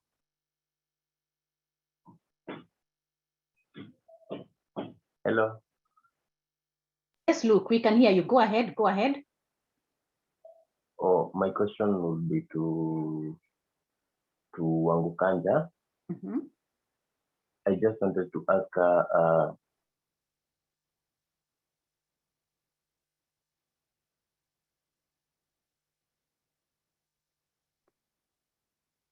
Yes, Luke. Go ahead, Luke, and panelists will come back to you. Just note your questions as they come in, we'll come back to you. We will not respond to them right now. Luke?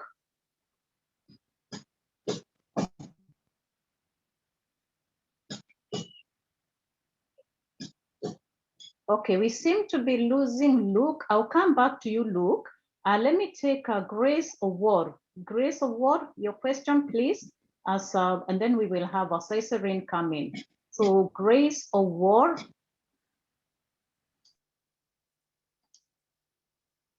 Grace Award, you're now able to speak. Please come on.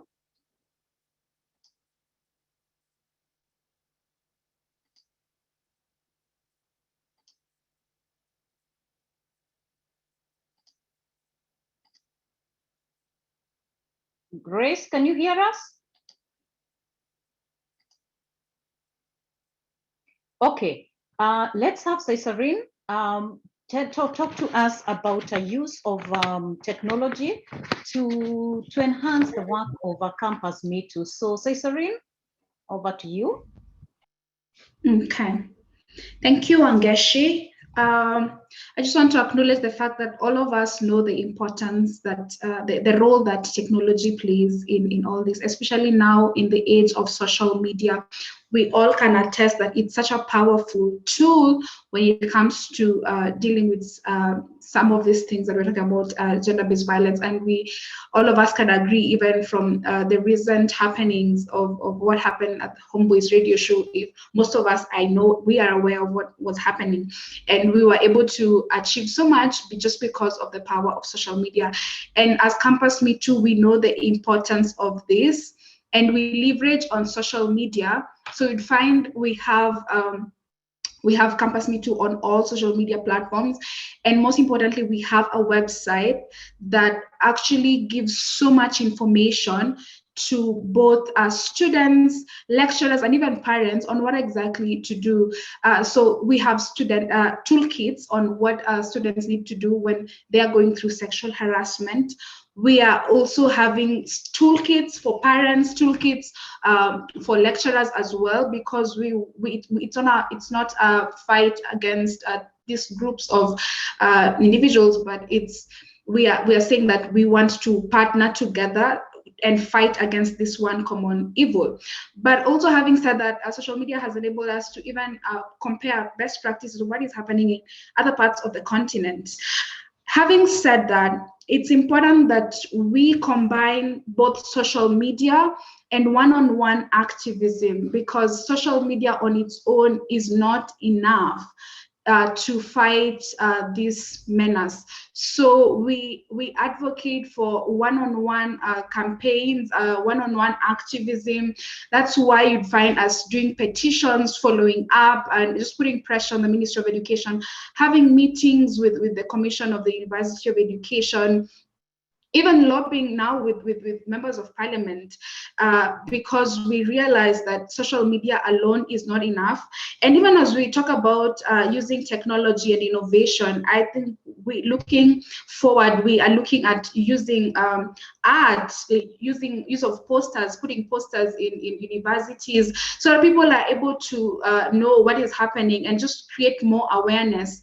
And even just be able to know if I need help, which number should I call, and all that. So use of posters will be very important. Looking ahead, we're also looking at things like use of guerrilla projector tactics, which is basically a whole screens in universities, and these screens are showing what is happening, messages on sexual harassment just flowing around. So when someone is passing and they see this whole screen, it catches their attention, and they're able to see what the messages on sexual harassment and what they can do to go about it.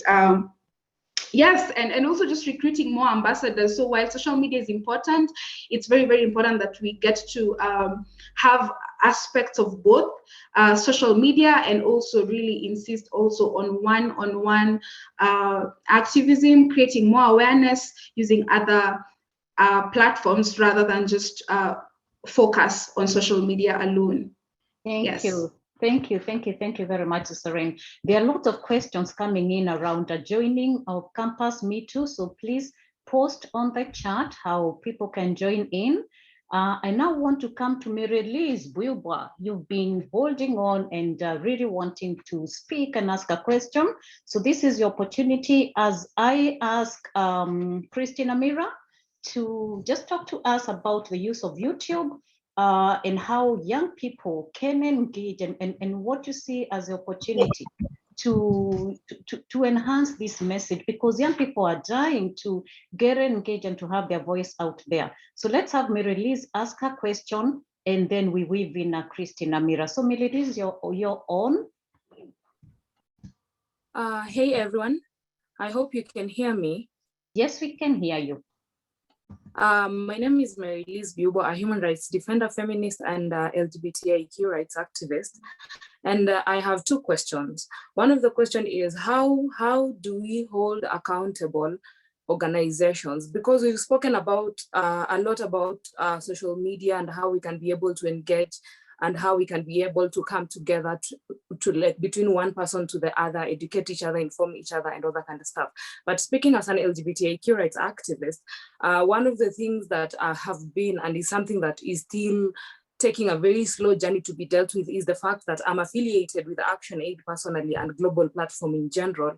And one of the things that we've been struggling as LGBTIQ rights activists, and we have a movement under ActionAid and Global Platform, is that some LGBTIQ rights activists and people have gone through harassment under the environments of this same organization, but the slowness in which the whole thing has been dealt with, we begin to wonder, when we are speaking about women, do we identify that women are not homogeneous, and that part of women is trans women, part of women is people who are gender binaries, but gender binary persons who are in the bodies of women and experience violence in spaces where we have organizations and everything. And while I use a social media platform like Twitter to not only speak about it, because I had reported and nothing was done, and even on reporting on social media, I tagged a lot of, allies and people who work with these organizations, and still nothing was done. So then to what height it is really the honesty to deal with these issues while we still have environments and spaces and organizations and movements that still perpetrate violence that we're speaking against now and today? Thank you. Thank you very much. Awesome question. Panelists, please take note of all these questions that are coming in. And I also want to emphasize that we may not be able to answer all the questions, but I hope that we're using this as a learning session for all of us, as a place to network, as a place to engage each other. So let's take note of all the questions that are coming in. I now want to invite Christine Amira. Hey. Yes, I'm here. Look like you wanted to say something. But yeah, so the question was in regards to running a YouTube channel and the impact, in regards to gender-based violence and also just gender equity in general. And, I realized that as much as it's good to have a YouTube channel, one channel is not enough. There are also social media platforms that Women Today show is really trying to leverage on to make sure that the messages are reached and to encourage everybody else to be in the conversation as well. And the advantages of YouTube are very many, one, you can find information at any time, anywhere. Youth can access this information, not just from Kenya, but it's a continental thing, because we actually aim to reach, the entire African region. And the sources of information there last a lifetime. It can impact all the future generations. They'll come in and they'll be able to have access to essential life-saving information that was shared on YouTube years ago. So the conversation is there and it's easy to access and it can be promoted, and you can also be able to have, engagement. Now we have YouTube Live, it's not just about pre-recorded interviews, because ours has been making an impact through conversations and dialogue and challenging our minds through these dialogues. So it would be nice to also have, live events where I'm hosting somebody who's a special guest in regards to that, and their their opinion will be very influential, and to have a live and many young people can come out and talk, and maybe we can answer their questions just like this and address challenges, because it has to be a continuous conversation. I don't know whether now Wangeshi is where I should also talk about what we would want to do in regards to gender-based violence also in the future, or maybe that I would say towards the end. I'll come back to you. I'll come back to you on that.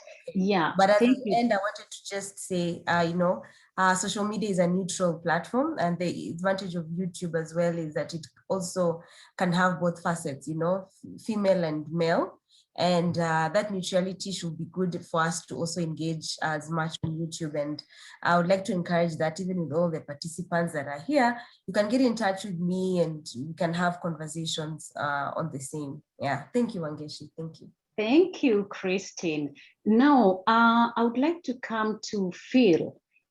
We have, and I'll allow Bashir to make a quick comment. but feel prepared to answer. There's a lot of conversation going on, and it's hard to see that we are saying that women are responsible for the violence that is mirrored against them because of their behavior and the way they dress. And there's a bit of, blaming of the victims and the survivors here. And we have a lot of questions that have been coming on. I would like you to address that question so that we also see and understand what the drivers of violence are, but also really to position the whole conversation about rights of women and accountability of perpetrators. So Phil, I'll be asking you to respond to that in just under 2 minutes. But let's have Bashir quickly ask your question. I apologize, we've run really out of time, so just bear with us, participants, because it is a very exciting space and there are lots of questions. And because this is a space we felt that people should engage as much as possible, just allow us an additional 10 minutes and we will be wrapping up. And I'll be asking at some point for all of us to go on our videos, on our cameras. So please keep tuned in. We are coming back to all of you. So Bashir, I'm coming to you now. I had unmuted you. So could you kindly just ask your question in 30 seconds, please. Thank you.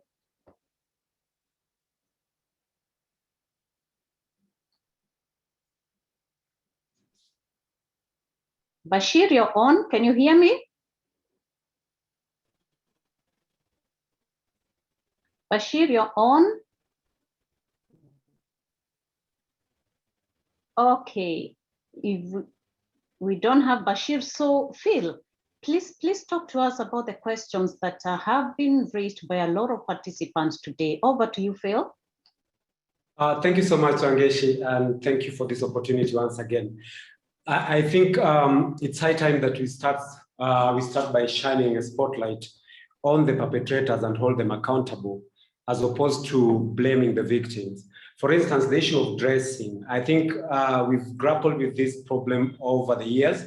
And you remember in 2019, we had a situation where we even came up with a campaign, My Dress, My Choice, just to highlight the reason as to why women have a right to dress however they feel like.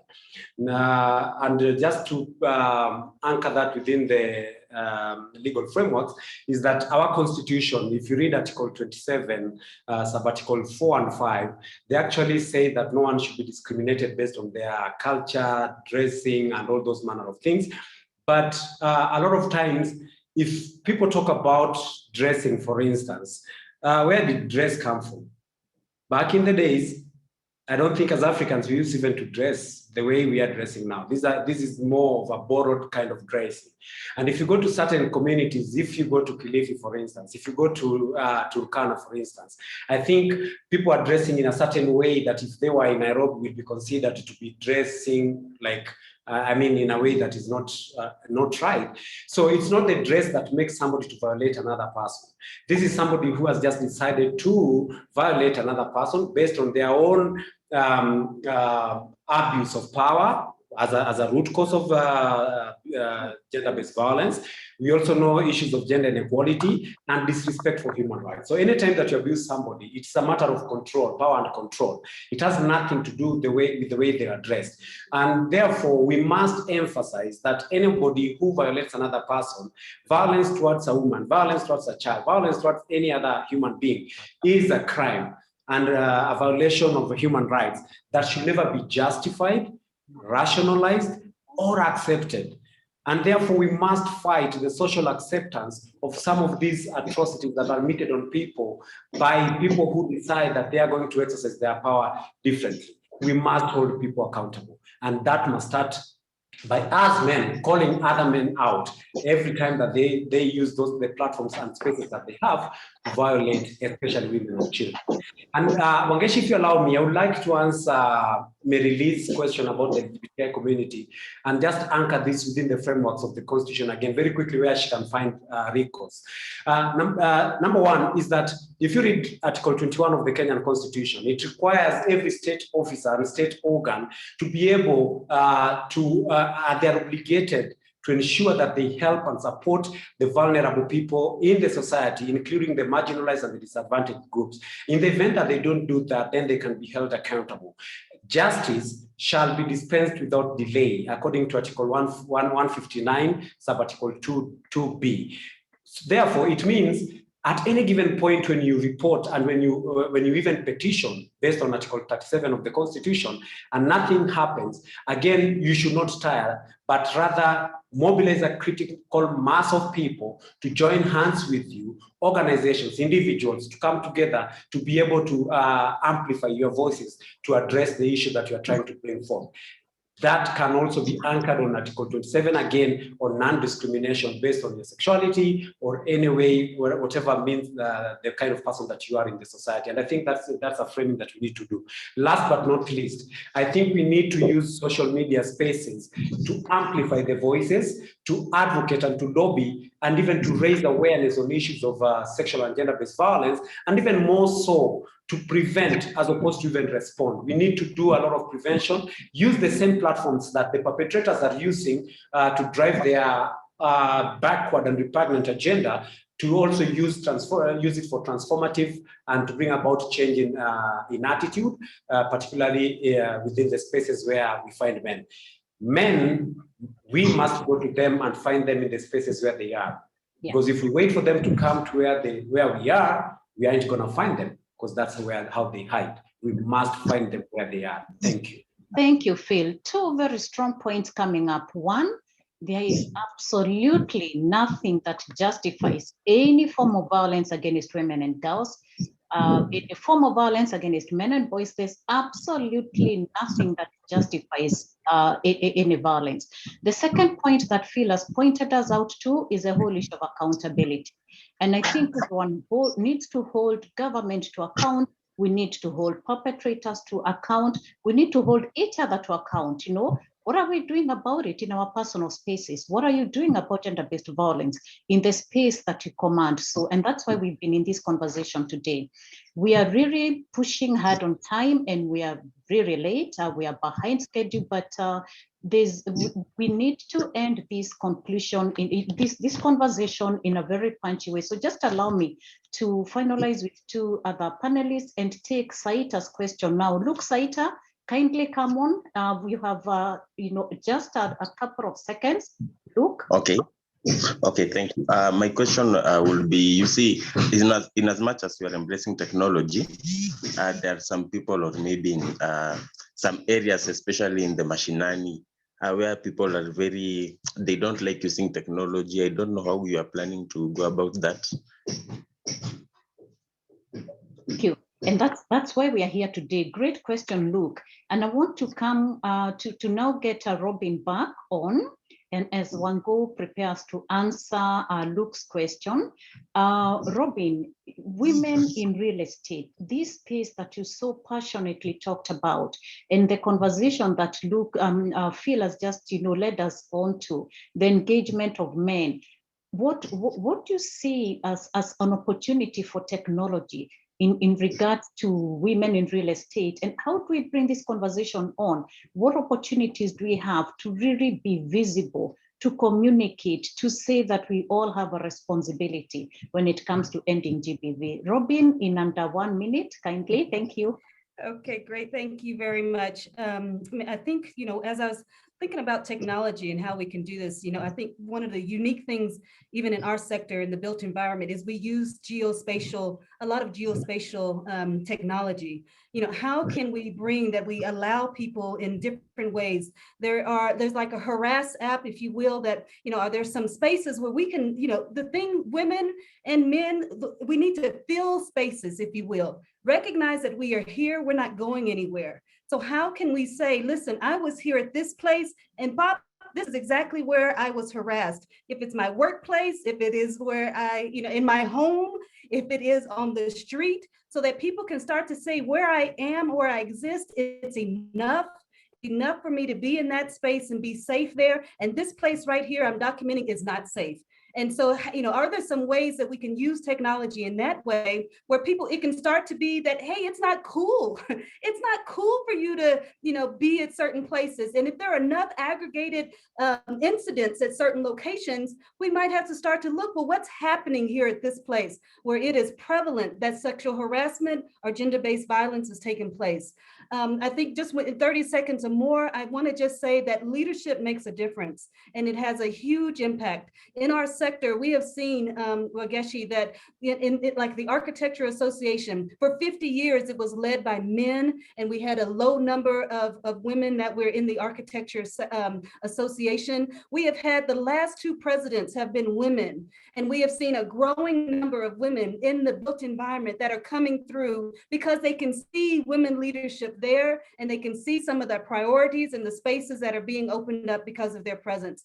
Leadership makes a difference. And so that may not be technology, but it has a huge difference about how we talk about spaces, what we make available, and what are the safe rooms that, that makes for everybody to participate. So those 2 things. Excellent, Robin. So safe spaces, we have to ensure that every setting is a safe space for women and girls to engage. That there's safety when women are walking on the streets, when they're going to markets, you know, in whichever space there are. Pushing on to Wango, I would want you to just respond to the question that was asked by Luke and to sum it up for us. That a lot of our people on this conversation are asking, how, as a young person, do I engage? What kind of opportunities are there for me to be active? And I like the fact that we are now getting back to ourselves. We are taking the space to say, I have a responsibility to contribute to changing my environment. I have a responsibility to be heard. I have a responsibility to ensure that, you know, women and girls are safe. So Wango, what are the opportunities for technology? How do young people use technology to enhance their activism? And as you do that, we will now be coming into another space where we open up a Mentimeter. Here we want all of us to start thinking, what would be my role as Wangeshi? How do I see myself? What kind of a commitment am I bringing on to today's event to say that from today, from this space of youth activism, from, you know, interrogating the opportunities for innovation and technology, what do I commit to do? We have government leaders on site. We have the Ambassador of Finland to Kenya here. We have Anna. We have all of us here, you know, the young leaders.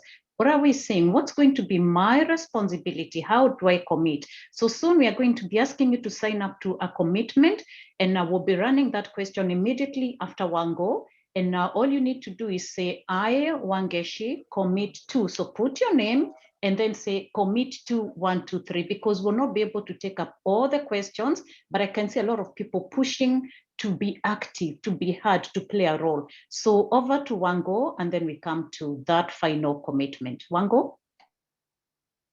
Thank you, Wangeshi. So as you clearly said, change begins with me. So as a young person, what is the one thing that you would want to change in your community or where you are at? Because it starts, as the saying goes, charity begins at home. What is the one thing that you would want to change either in your home or in your community or where you live? Because that's where you need to begin. And also, what new innovation or different thinking that you're bringing to the table so that we can be able to change some of the social ills that we have in the community. In regards to Luke's question on how do we engage people in the rural area where they're not tech savvy, so we have options of using USSD codes or short codes to have them report cases through the mobile app application, but also through the Survivors of Sexual Violence in Kenya network. They are creating awareness through community forums and also community radio stations to ensure that anyone who has gone through any form of abuse gets an opportunity to report or talk to someone to help them access comprehensive care and support, but also access justice. And the one thing that we need to all understand, it takes me, you, Wangeshi, and someone else to change our community. So we need to work together. We need to get rid of the negative competitions that we've always had, because then everyone is trying to cut their niche, but we are not complementing each other. So we need to start complementing each other and working together to make sure that our society is free from all forms of violence, because where there is violence, there is sexual violence. Where there is violence, there is other forms of gender-based violence. So let's work towards restoring dignity to survivors of sexual and gender-based violence and making our community better. Excellent call, Wango. But really, we have to uphold dignity. We have to recognize that survivors are human beings and they need us to support them. So as we end that beautiful session, thank you, dear panelists. Thank you, our speakers today. Thank you, everyone, for your questions. We now would like to request Joshua to put up this commitment that we want to make today. On the screen, kindly just write your name. I, Wangeshi, commit to whatever it is that you'd want to commit to in regards to preventing and responding to GBV. Please write it up. It's coming up on the screen now. Cass, I can see you're still with us. It's really a great honor, Honorable Elachi, to have you here and for you to have stayed all through. I know CSW is also in the house. We have all these great leaders sitting in. So thank you, Joshua. Please bring the Mentimeter on. And then we are going to have a photo session with all of us before CC closes up with another beautiful song. So please, we'll be asking you to turn your cameras on after the Mentimeter. And Cass, I'm actually looking forward to see what your commitment will be. So I'm also keeping an eye on that. And Ambassador, I'm looking out for your commitment. I'm looking out to the all young people. Joshua?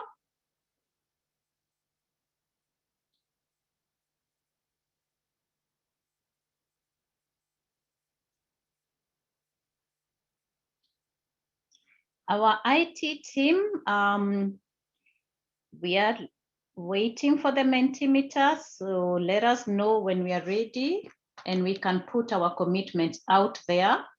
I hope we've all thought through our commitments. We're just going to say, I, Wango Kanja, commit to continue doing what I'm doing, but be specific, because we want to hold each other to account. Be specific. What is that one thing you will want us to hold you to account for at the next time when we meet or when we host such a session? What will we be holding you to account for? So our IT team. Wangeshi, as we wait, can I say something? Yes, please do. Go ahead. Go right ahead. Yes. Thank you so much, Wangeshi, for really leading us into that. But also to reiterate that this year's theme resonates so well with the mandate of the Ministry of Public Service and Gender. And so we therefore still stand with you and women. But more importantly, to know during COVID time, we had also a lot of teenage pregnancies and child marriages. And I'm hoping we can, that also needs quick action and urgent action by government, but also civil society and organizations. I think what we need to also do is strengthening our coordination efforts to improve action by government entities, civil society organizations, and private.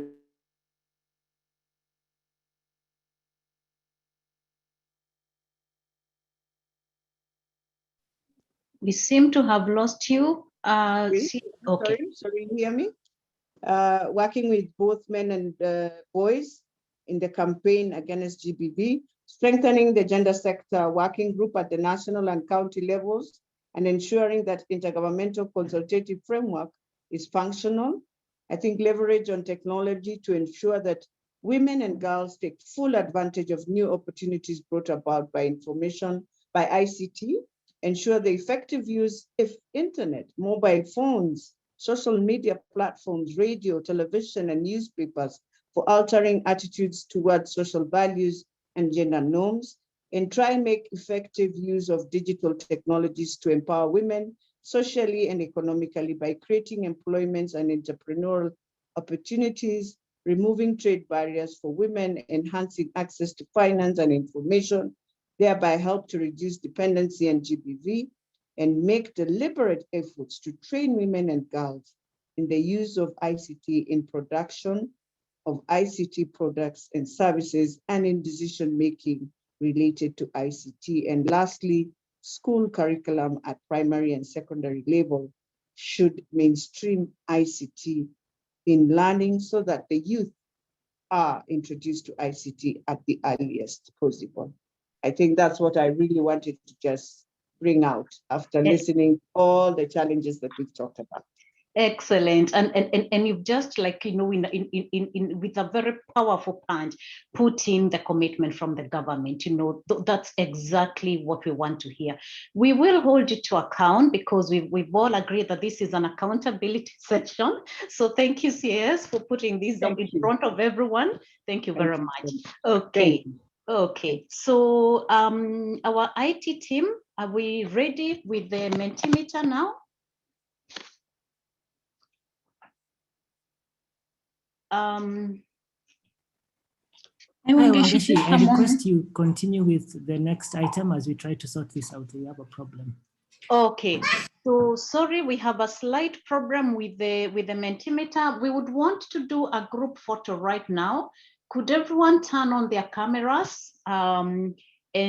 Luke is on standby to do a beautiful screenshot of all the people here. It's unfortunate that we've lost quite a number of people. We were at 500 and I think 17 at some point. Now we are 389, still a very, very formidable team and force. So let's all turn our cameras on. Participants, I hope you're able to turn your cameras on so that we do a group photo.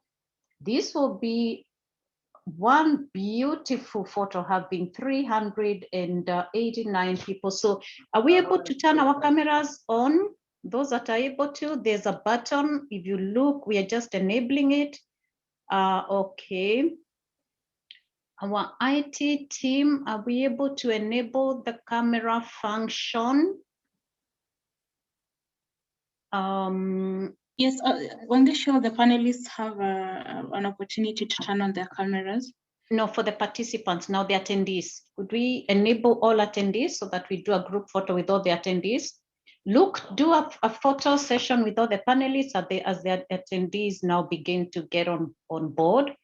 Security, enable all the attendees to turn on their cameras now. All right, okay. Okay. Yeah, we would be honored to have Anna, ambassador, in this group photo as well. Phil, Cesarine, Jael, please turn on your cameras kindly. Mine is on, thank you. Okay, who's not on board yet? Anna, Katarina, and the team from the Finland Embassy, kindly, if you're able to turn on your cameras.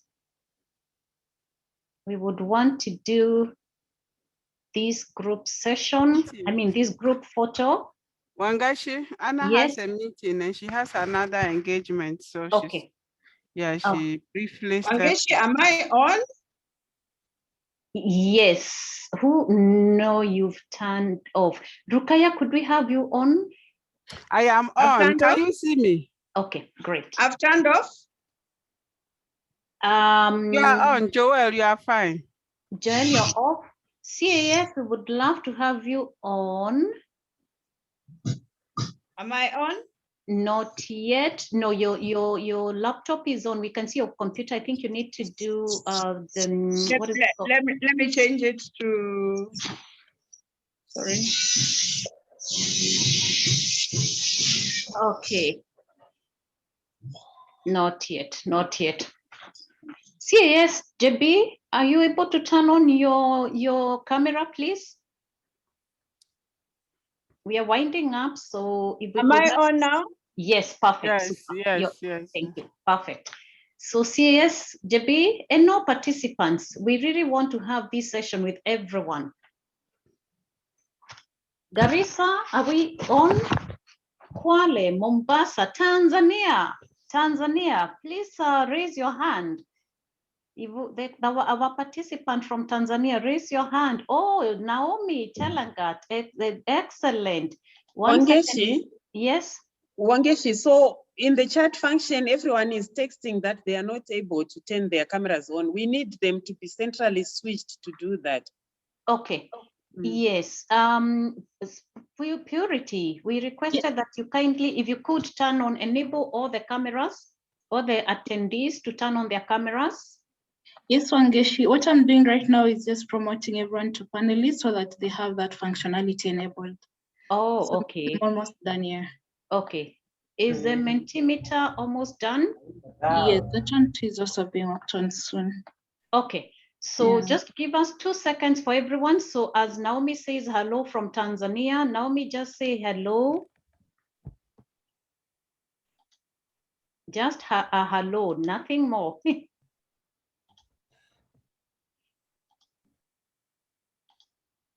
Oh, hello. Yes. Aha. Hello, I am Naomi from Bomet. Okay. Where's our? We had a participant from Tanzania. All right. Let's see. I can see participants coming on. Bomet, Kipkoech. All right. Let me see whether that has been enabled. Not yet. Not yet. Okay, our team is really doing its best, so let's bear with them. We are quite a number, so getting all the 389, but we are getting there, so please be patient. Or maybe, Wangashi, can we have the last song as as people are connected, or you just want it to be at the end? Maybe we can have the last song, and then as people are connecting, then we can do the Mentimeter just. Okay, let me just get a quick note from our IT gurus. How are we doing with the Mentimeter? Do we do that now or take the photo first or go to the song? How are we doing? Because I'm trying not to lose the participants, the attendees. Purity? Yes, Wangeshi, with the Mentimeter, it was about us posting our commitment so that participants can respond to it, right? Yeah. Yes. Okay, let me just go ahead and share it. Yes. All right. Be responding as I promote them to panel. Okay, so let's be responding to the Mentimeter, then we will do the photo and then close up with our CC. So the Mentimeter is coming up right now. So what I'll do in the chat, I'm going to post a link that all of us will click on it, and you will get the question and the place where you'll be allowed to put your commitments for this session. Excellent. There it is. I've put a link there. Great. So click on the link and then go to the question and let's have your answers. Thank you so much, all those that have joined us, those that have come back onto the chat. We are back to 380.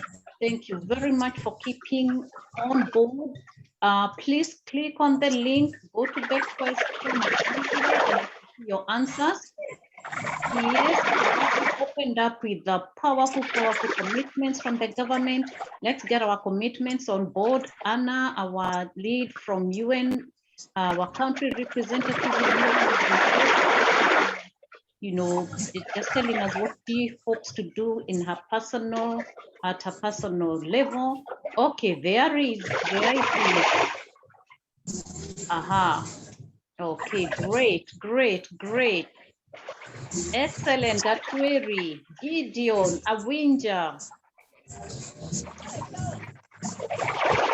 Don't have comments.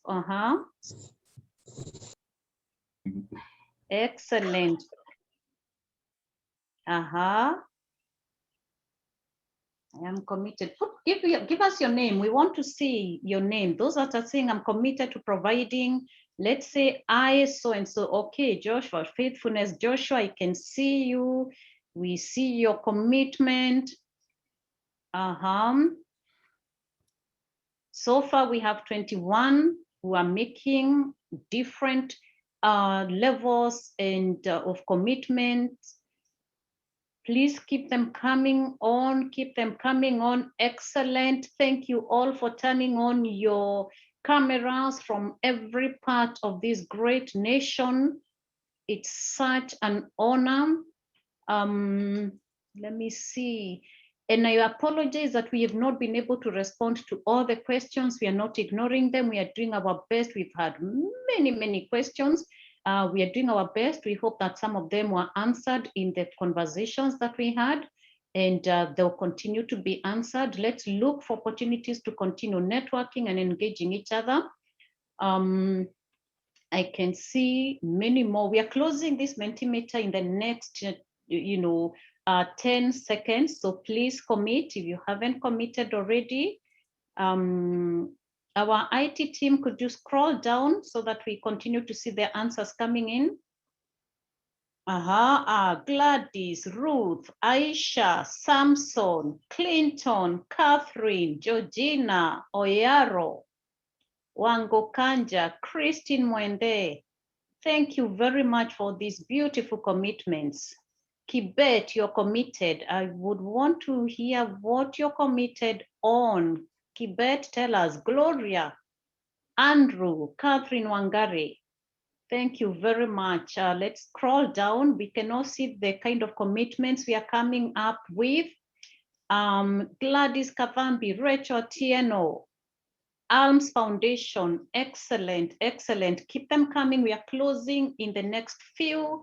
We have 130 commitments, excellent. I just want to give you a shout out and a very big clap. Thank you so much, Anne Mogambi. We are at 135, Becky, Faith, Frida, great work, Cynthia, Grace, Zippy Mwende, Immaculate, Juma, Stefano, Sylvia, Karen,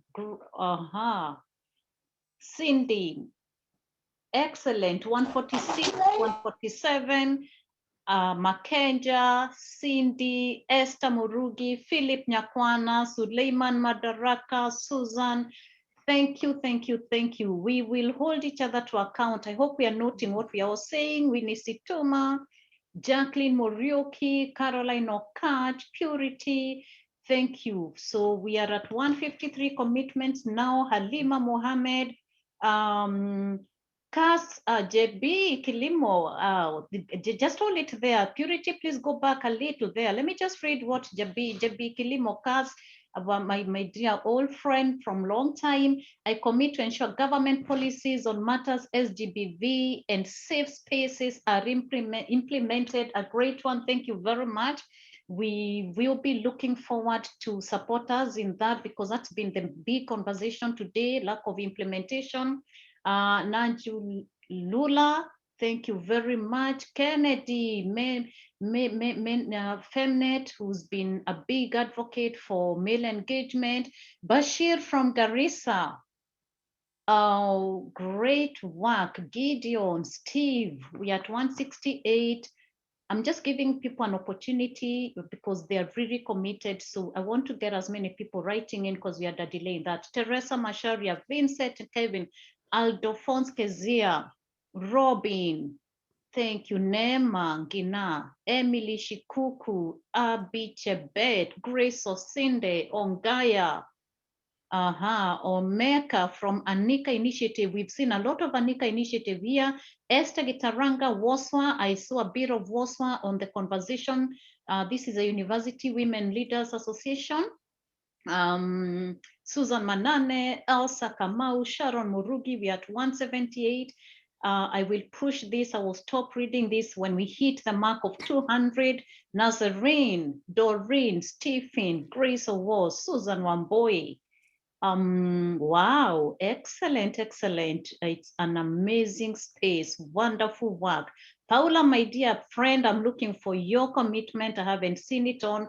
I'm also looking at people who've written to me and said, oh, we are on board. Anu, I like this. Is this Anu from the Embassy of Finland? I would like to just read that. I promise to be an advocate for women and girls to be equal and free of violence and harassment in the online world and use of various platforms. Excellent. Chamutai, commit to psychologically help and the victims of GBV. Great work. Jerry Mukaha from STEM, Wangari Wanjiro, 193. Who else is challenging me? I want us to hit 200 before we stop reading, but that doesn't mean that you don't keep writing. Diana Kamaru, Monica Peter Mutua. We have a lot of male allies that are committed to this work. And we are also doing the commitments on chat for those that are not able to do it on the Mentimeter. So please also utilize that. Beryl, my namesake, Wangeshi Migwe, Charity, Dennis, Owar, great. So Brenda, we've hit 200. So now we go back to, thank you very much and keep them coming. Let's go back to our group photo. We go back to our group photo and we will then end with another song from Sisi. So let's have the group photograph. We can pull down the screen. We will have the group photo. So Luke, are you now ready to take on the group photo?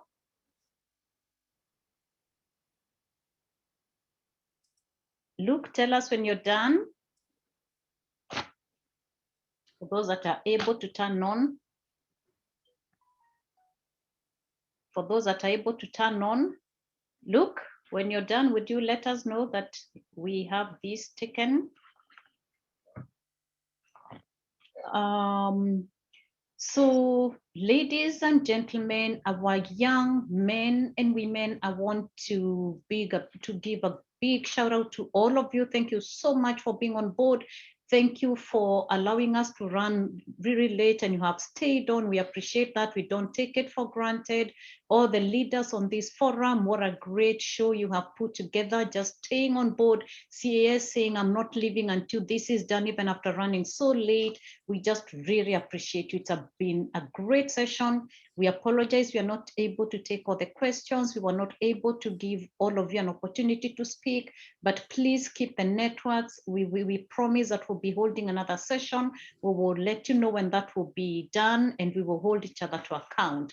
So we now would like to end this session by inviting Sisi once more to close it up for us with a big bang. And I wish everyone a wonderful, wonderful week ahead. And please remember what your commitment was like. Please, please, please, just take action. Do not watch, do not be silent. Violence thrives in our silence. So let's break that. Over to you, Sisi, and thank you, everyone. Thank you so much. My new album, Mon Pepe Mama, pays tributes to women in general and mothers in particular. The first song of the album is called Mo Pepe, and Mo Pepe means the wind in Lingala. The song is about women who, like the wind, have the sky as their limit. They are passionate, they are driven by their dreams, by their ideals, like all of you great activists. The song is also about mothers like me, mothers for whom the love for their children is as powerful and untamable as the wind.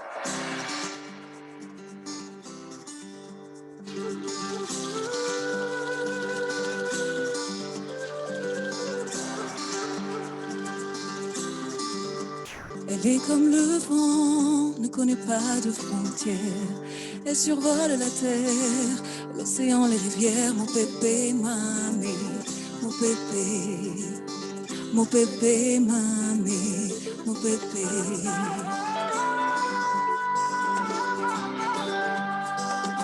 Elle est comme le vent, ne s'arrête jamais. Mokolo awa, mokolo kuna. Et elle emporte avec elle les sourires et les soleils. Mon pépé, mamie, mon pépé, mon pépé, mamie, mon pépé.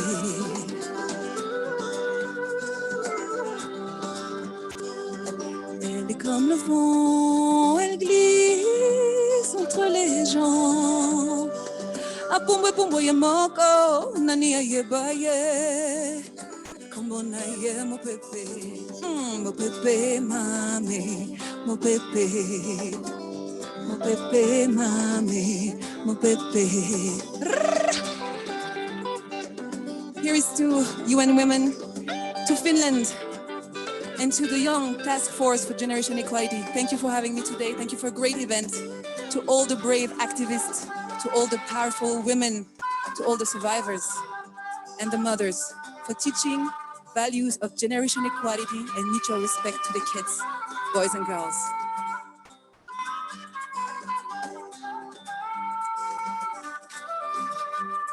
Elle court, elle plane, elle virevolte et s'envole dans sa course infernale.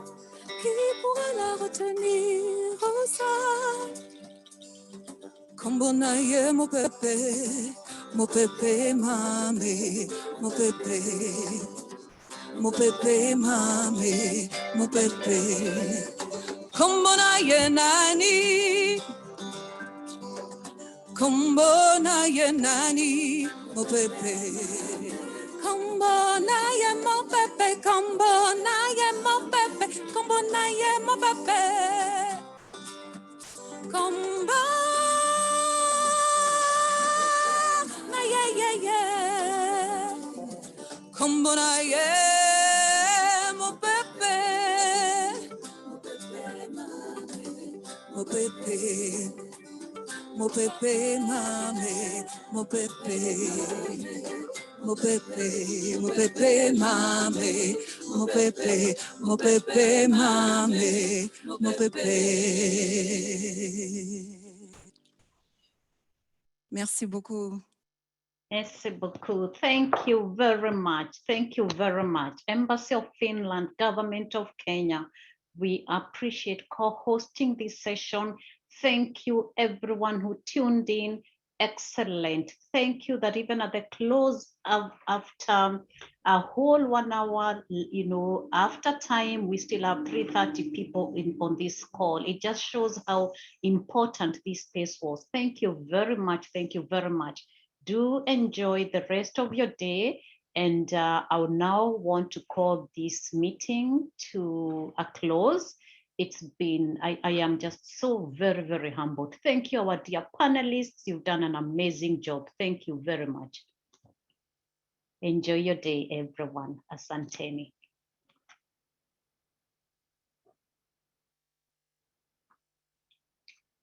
Thank you, everyone. Thank you very, very much.